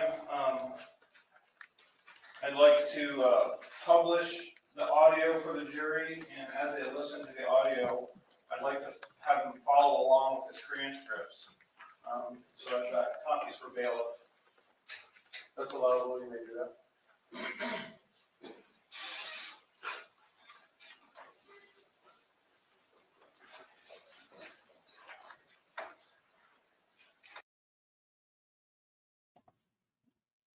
Well, it's pretty cool that they have an actual transcript to go by, Yeah, to we need that. understand what's being said. We do need that. Googly? Oh, no. Yeah, you get Googly's like, y'all, I'm sick. Let me Yeah, not Google forget it. today, please. We'll just go through it best we can. It's okay. Yeah, right. I know. Oh Lord, I tell you what. Some days I don't understand how like sometimes the audio is perfection, not on Yeah, this trial, but just in general, right? And then other right. times it's like listening through a tin can or something, you know? I know. I'm like, could you guys speak up and get a little closer to the mic, please? Yeah, and like let it not be so echoey and stuff. Yeah, exactly. Because I'm like, what they just say? Well, okay. Ugh, Lord. Uh, okay. Here we All go. right. Let's keep a going. All right.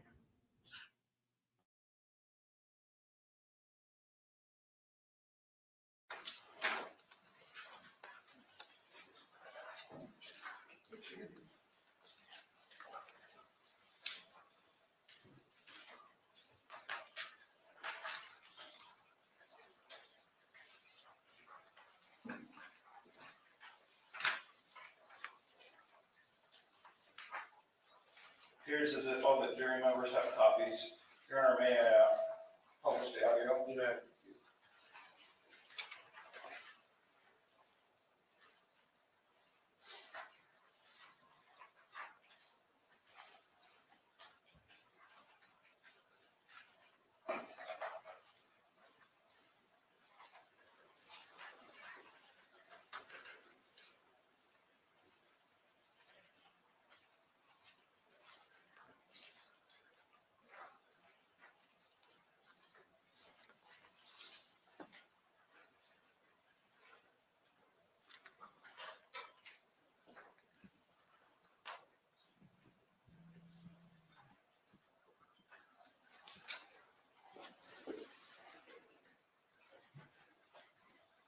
Your Honor, we're having technical difficulties. I may just have one moment. Sure. And while we're doing that, ma'am, when you were on the phone with this 911 caller, Ms. Howard, did you send responders to her location? Yes. And what responders were those? Fire EMS were en route, as well as law enforcement. Okay, so sheriff's deputies and then fire and EMS? Okay.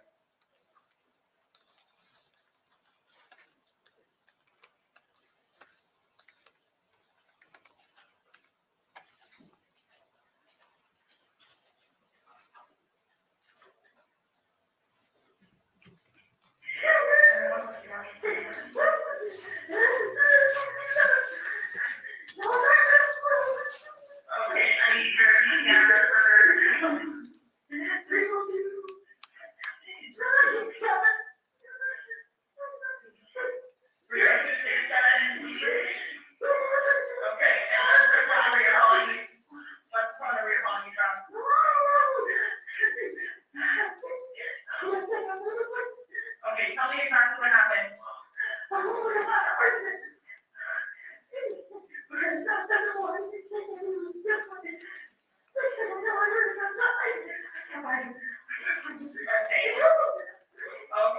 hold on, just a second, okay, hold on. Hold on, just a second. Okay, I understand you can't find him, I heard you, you heard him, I can't find him, I don't know what's happening. What happened? Okay, I know you can't find him, but what, is he the one that shot the gun, or you think he was shot? Okay. Okay. Okay.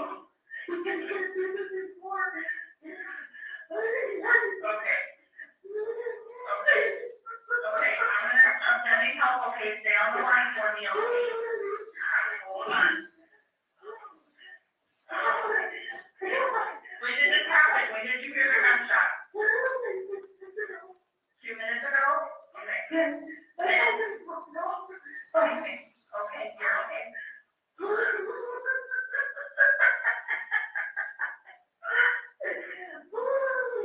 I'm getting them on the way, okay? What type of gun did you hear? Okay. You're doing okay. You're doing okay. Take a breath for me, okay? They're coming. I know. They're coming to help, okay? I need you to take a breath, okay? Good job.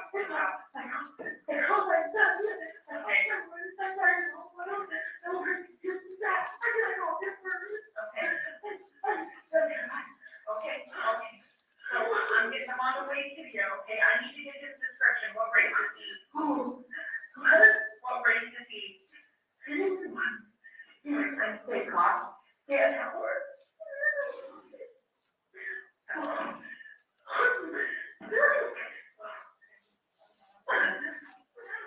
Okay, what, you said he's white, how old is he? 57. What's he wearing?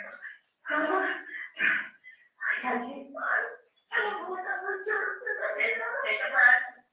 You were arguing with him, what shirt was he wearing?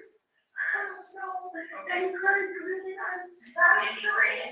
Okay. Gray or green. Okay, you're doing great.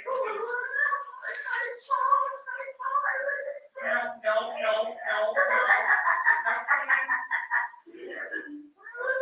Okay, I need you to take a breath again, okay? I know you're scared, but what's his name? Ken? Dan, and what's his last name? Howard? H-O-W-A-R-D? Okay. What's his date of birth? Okay, that's okay. I know. What's his phone number, honey?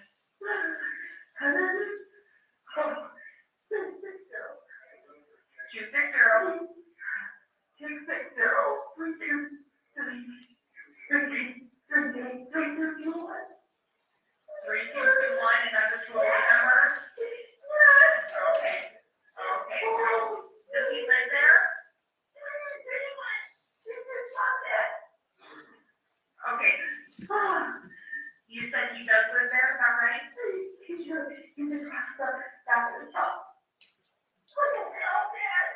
Is he there? Can you see him? Is he okay? Is he okay?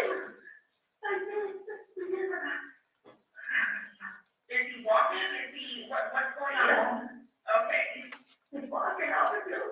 Does he have a gun? Yes, he has a phone. The door is against us. Okay. Is he talking to you or you have to get his attention? No. Okay. Can you yell at him, you're on the phone with 911?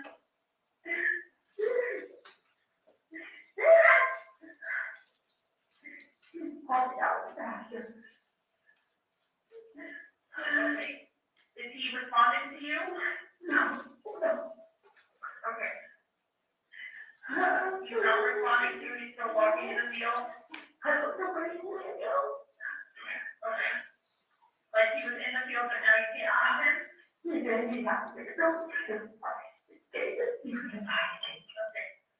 Good girl.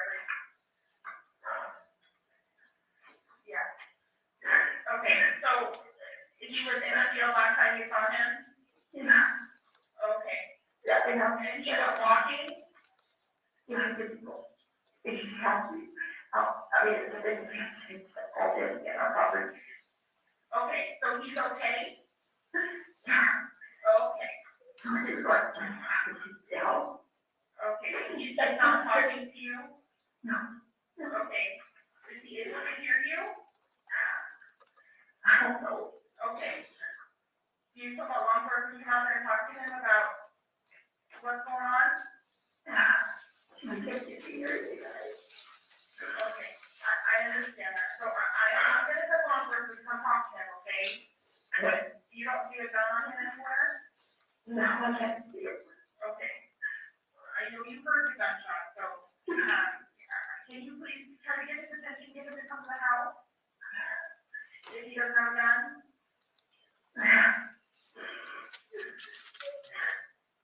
Dad, did you get there? Is he listening to you? Okay, okay. I'm just gonna have you go back to the house, okay?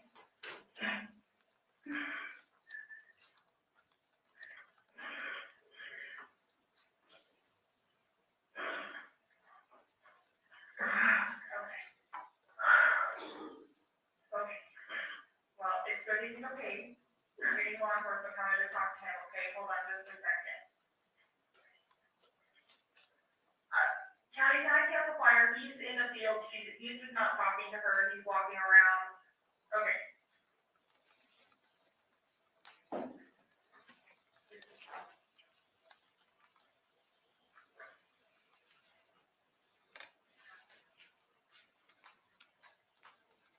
Have you also some of the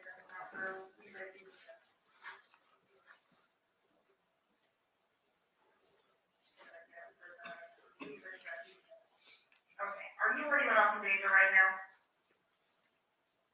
Are you still there? Can you hear me? Sam?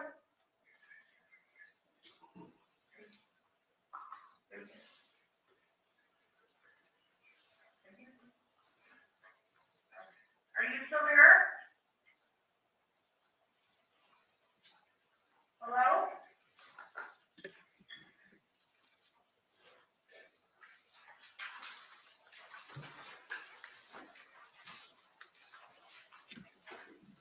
Your Honor, at this time I have no further questions from the witness. Thank you, Mr. Mortensen. Cross-examination. Briefly, though. Good afternoon. So this was 7/10 of 2020? Okay. And you canceled fire and EMS, is that right?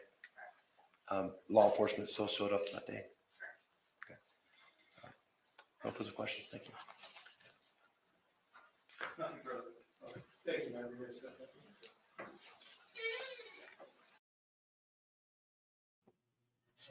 They kill me whenever the defense stands up and asks dumb questions like that. Like 2 questions. Like, why didn't you just say, I have no questions? Right. It's like, Like, really? They're trying to be relevant, I think. right? But no, Yeah. it's just stupid. But So what was he doing? I was getting hit and miss of that. So he was out in the field walking around with a gun? I couldn't really hear very well. I just know that something had happened and she heard a gunshot, and for whatever reason, she thought, I don't know what had happened prior to, but Right. she was under the impression that he shot himself. Oh. Okay, because and then I thought the dispatcher was like, so he's just walking around and he's not like acknowledging you or whatever. I was like, what? Yeah, Oh, I don't strange. I don't know. I don't know. Yeah. That was all very weird. But like I said, there was so much that we couldn't understand. Yeah, just It was getting hard bits to and make pieces. heads or tails out of what that situation really was. Right. And maybe they'll talk more about it here in a minute, Yeah, considering they brought up this whole 911 call. But true. Okay. anyway, um, oh, anything going on in the chat? I don't see anything going on in the chat. Everybody's kind of quiet. Yeah, it's a quiet day, right? Yeah. Oh, there's Kel. She says something. Kel, the point, I think they brought it up. There was something that because the defense had asked a question or had said, I think maybe in opening statements, something about the fact that she had called 911 because she thought that he shot himself. Right. And the prosecution like made an objection, and they were like, because something to do with like pretrial motions and decisions, they were like not supposed to talk about that. Mm-hmm. Like they had stipulated that they were going to keep that out. Well, when he mentioned something about it, the prosecution, his objection, he said something about it, we don't get to bring things up, and then they bring things up. He said, I would like for the court to admonish the defense over this. And he like, otherwise he just kicked the door wide open. And so now, we're going to talk about it. Yeah. And so they brought it up. There's a reason for it, and I don't really quite know what it is yet, unless maybe it's just to I really don't know. I don't know why. Yeah. I'm not sure either. Unless it has to do with showing that he's volatile, or Yeah. She was scared or or maybe the defense is trying to say that she is, because she called 911 on a whim about somebody shooting themselves. right. And then maybe the prosecution is like, yeah, but on the flip side, here's why, and we're going to talk about it because XYZ. So hopefully Right. we'll find out, Hey, but I don't know. don't know yet. I don't know yet. And I also got word that opening statements do start tomorrow morning for James Crumbly. So yay. Okay. Is that going? Yay for that. Um, all right. We'll continue the What's rest left? of this day out. There's not much time left on this. It looks like there's about 8 minutes left of Mm. this first day. So we'll call it a day when this is done. Yeah. And then tomorrow, I guess the plan will be to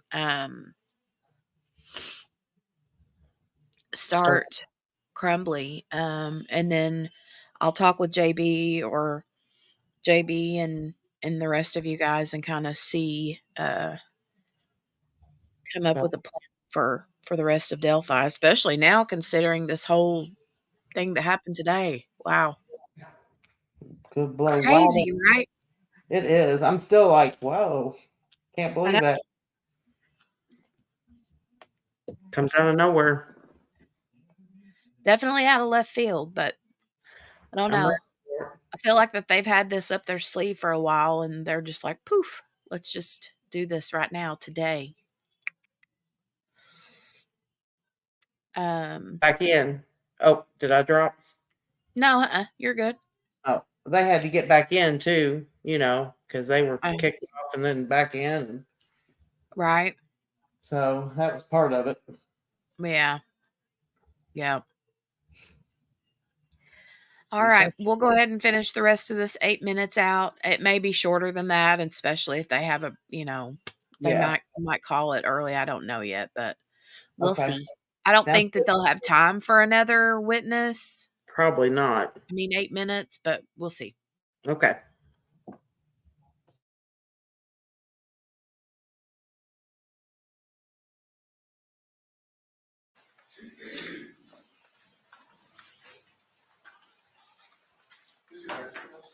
Judge, if I may, I do think we can do the next witness fairly quickly.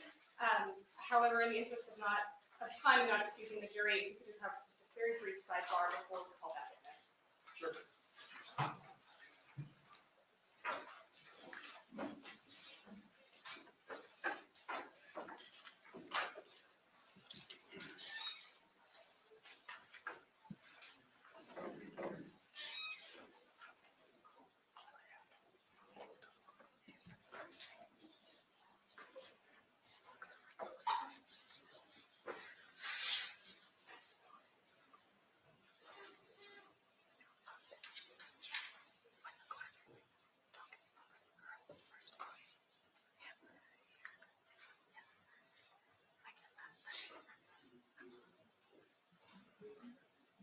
can hear them whispering. That's creepy, Jenny. It is creepy, I know.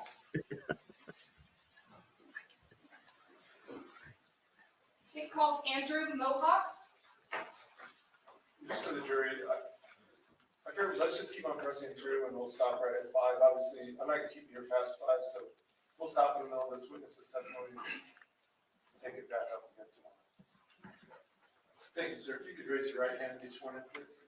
Do you solemnly swear that the testimony you're about to give in this case will be the truth, whole truth, and nothing but the truth, so help you God? Thank you, sir. Be that seat.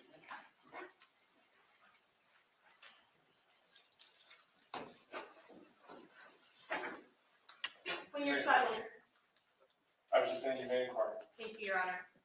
You could please state your full name and spell your last for the record. Andrew Marcus Mohawk, Mohawk. How are you employed? Full-time patrol deputy with Cooney County Sheriff's Office. Were you so employed on July 10th of 2020? Yes, I was. At that time, were you a post-certified patrol deputy? I was. And is that standard law enforcement certification in the state of Idaho? Yes, ma'am. Were you dispatched on that day to an address in Athol? I was. Do you recall that address? I do. What is it? 30276 North Lee Bridge. Do you recall what time of day you were dispatched?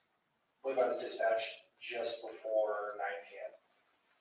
Why were you dispatched to that address? The call initially came out as a possible suicide attempt. When you arrived on scene, who did you make contact with? I had made contact with the boarding party in Kendi. Who else was on scene when you arrived? I believe her son, Wyatt Howard, was on scene as well. Was there another individual that you attempted to make contact with? Yes, ma'am. Who was that? I attempted to make contact with Daniel Howard. And was that based on the information that you had received? Yes, ma'am. Can you describe the efforts that you made to have contact with Daniel Howard? Yes, a cell phone number was provided during the initial intake of the call, so I attempted to call that provided phone number twice. When you made contact with Kendi Howard, what observations did you make of her demeanor? Initially, I noticed she was distraught, and I believe she had just gone through something traumatic, and she was crying during the first contact.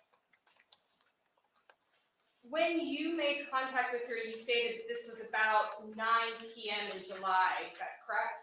That's correct. I believe I arrived around 9:30. Did you have made contact with her outside or inside? Outside. What was the weather, and by that I really mean the lighting like at that point? Very low light. Were you able to make clear observations of the surrounding property? I wouldn't say clear. I could see tree lines and a field, but no, Did you ever go into the residence to look for Daniel Howard?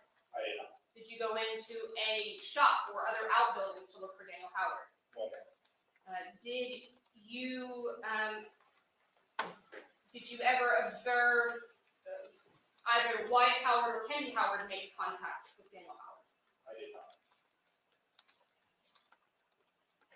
When you interacted with Kendi Howard, do you recall how she was dressed? I don't. Do you recall whether or not you ever spoke to Kendi Howard away from her son? No. And did she report any crimes to you? She did not. No further questions. Thank you. Cross-examination, Mr. Johnson. Good afternoon. Were you alone when you arrived? Or was there another officer with you? There was another deputy with me, Okay, who was that? Deputy Franson. And during this time, you asked about any physical injuries. She said she didn't have any, correct? Correct. Okay. And this was on 7/10 of 20. Sorry, may I clarify that? Yes. I believe I asked if there was any physical contact during the argument. And she said no, correct? She said no, correct. Okay. No further questions. Any redirect? No, Your Honor, thank you. Thank you, sir. You may step down.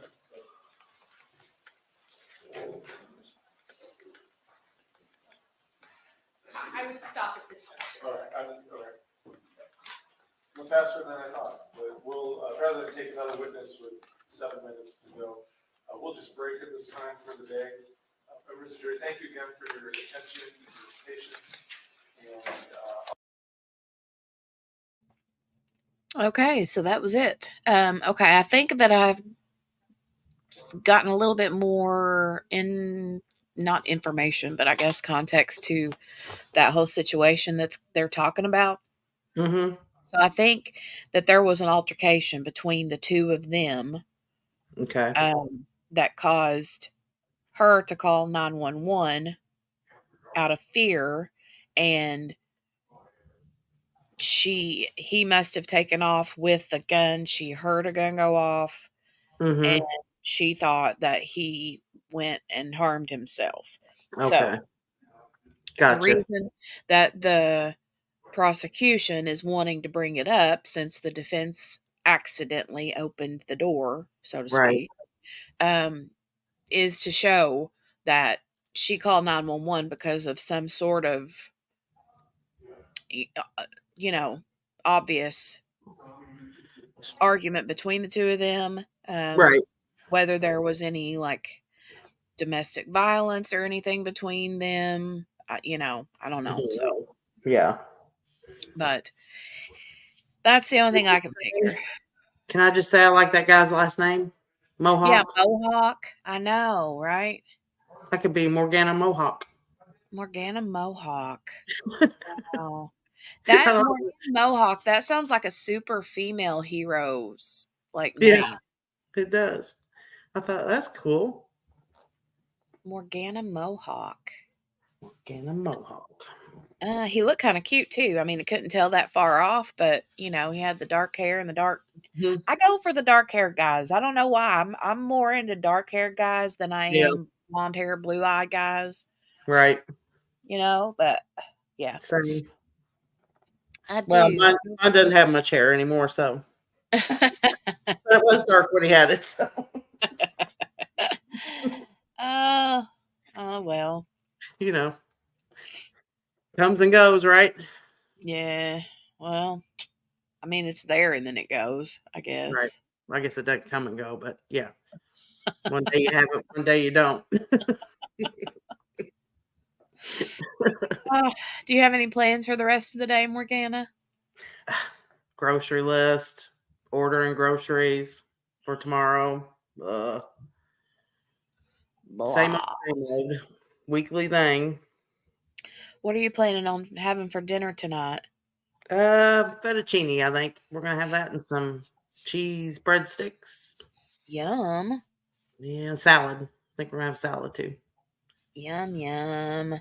But it's just That the sounds good. jar Alfredo, so we'll see. I don't know. Well, there is a brand of this is something that Grace and I often argue about, Mm-hmm. is jarred or canned pasta sauce, the jarred pasta sauce. Right.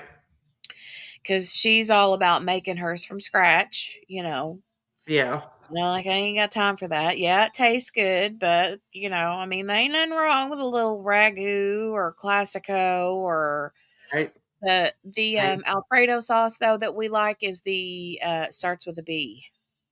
It might be what we got. I can't remember what kind we decided on because we were just picking one. I don't know what kind we got. Oh shoot, what is the name of that? It starts with a letter B. Let me Google it. It's really good. Yeah. Let me check real quick. Um, Hold on.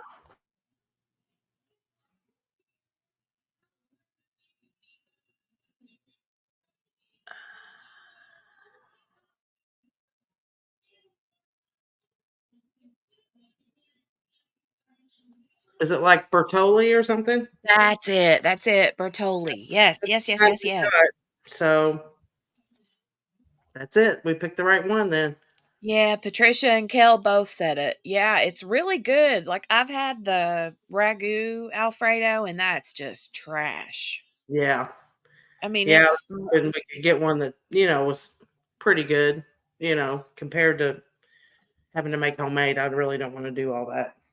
The Bertolli one is super, super yum. Okay. Sounds Yeah. good. I'm Yeah. glad. If you've never had it, you'll be pleased with it. We'll give it a whirl tonight.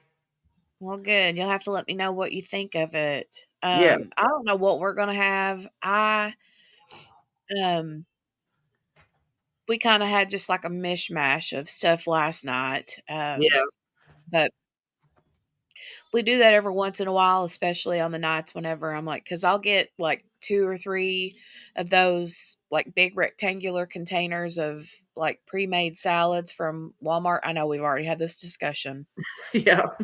but I love them. Okay, Right. and I always get the Caesar salad, and um, I'm trying to lose some of this weight, and so 2 or 3 nights I'll have a salad like that for dinner, Right. and then they'll uh, and the kiddos will have just leftovers or whatever we've had for the week. Right. So and we reserve like the weekends for like pizza night or something, but Yeah. I love pizza. oh my god, I do too. I I do have to too. watch because it does raise my blood sugar, so I have to be careful. I mean, Well, I mean, I get too much crust, you know. yeah, well, and then the sauce too has got Yeah. quite a bit of sugar in it, so But I do love it. yes, ma'am. That's like Yummy, this yummy. Alfredo. This will probably really kick it up there a little bit, but well, every once in a while, gotta do what you gotta do. Yeah, right. Get a I little know how dose that of is. insulin, I guess. Yeah. Well. Well, I guess we'll get out of here for today. Thanks for joining me. I know it was kind of a wonky day though. It was fine though. We did good. Had some good company, and that was good.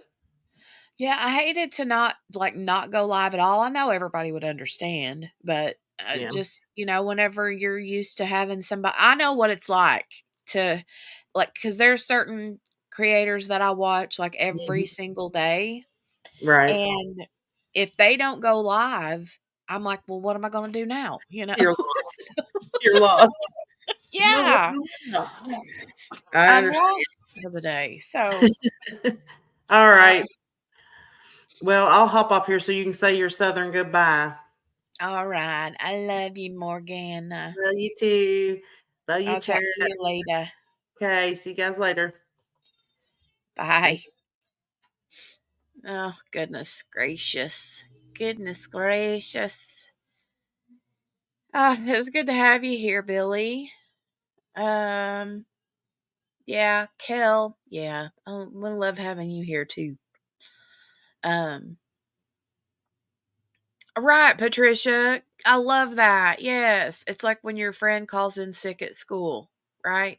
And then you have to spend the whole day at school with not your friend, with people you don't like. Oh, so funny.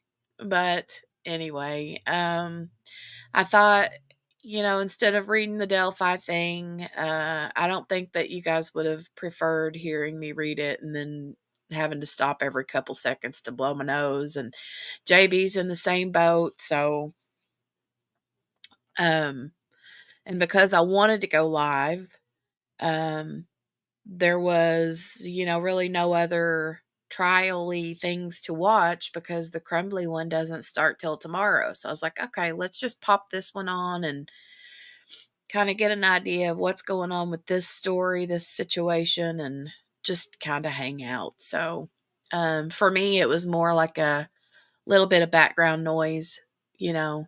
So, but anyway, uh, you guys have a good day. I think we will plan on resuming in the morning with the James Crumbly trial. Um, I mean, I'm not so sure. I would plan for Delphi, but I don't want to have to change it if I'm still not able to read much tomorrow. Um,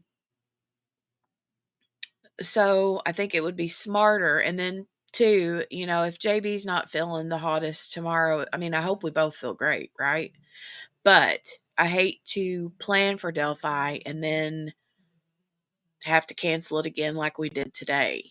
So I think it would be smarter to go ahead and start the Crumbly trial, and maybe we can get together over the weekend and catch up on this Delphi document. If the weekend doesn't work for the girls, then we can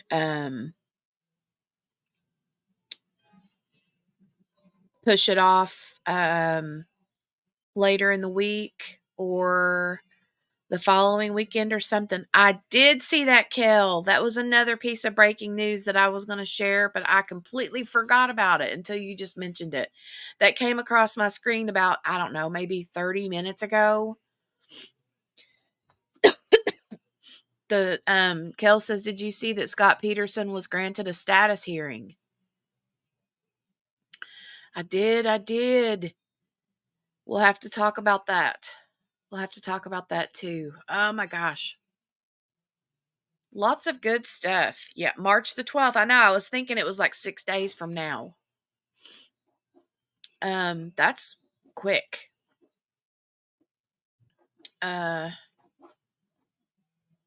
Definitely have to keep our eyes peeled for that one too. I need to put that on my calendar. Let me do that right now before I forget. March 12. Do you remember if they set a time, Kel? I didn't see a time pop on my computer or because I saw the notification from Twitter on my phone. Status hearing. I don't know. I would say, yeah, Morgana. They're going to have, Scott Peterson was granted a status hearing. So what they're going to do on the 12th of this month is, I'm assuming they're going to go and have a discussion about this, retrial. I mean, or at least, you know, discuss the latest happenings or what the plan is or, what. I don't know if the judge is going to be like, yeah, we're going to do this or no, we're not going to do this. But, they had to have time to go through and take a peek at this. And, so, and I don't know that we'll see any information on the DNA testing or other witness testimonies and stuff that they were looking for, the LA Innocence Project. So, yeah, I'm anxious to see what happens there. And I hope that it's like streamed, right? Ugh, that would be awesome sauce. Okay, no worries, Kel. I'll keep my eye out for it. I'm sure that we'll hear more about that in the coming days. So we'll definitely mark that on the calendar. All right. Oh, it's going to be via Zoom. Okay. Awesome. Awesome. Well, hopefully they'll have a Zoom link then. Because a lot of times that stuff is, I mean, everything else he's had has pretty much been public except for the actual trial, right?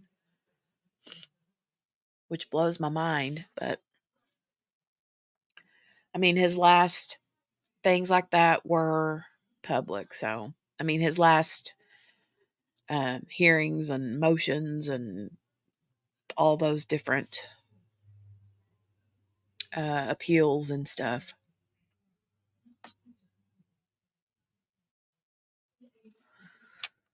All right, you guys.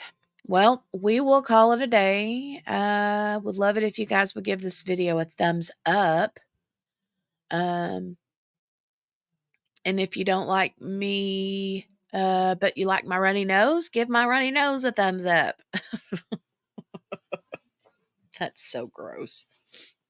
I'm literally sitting here shoving toilet paper at my nose holes. Oh, you guys. Allergies. All right.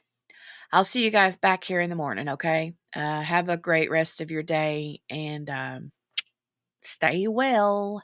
Love y'all. Bye.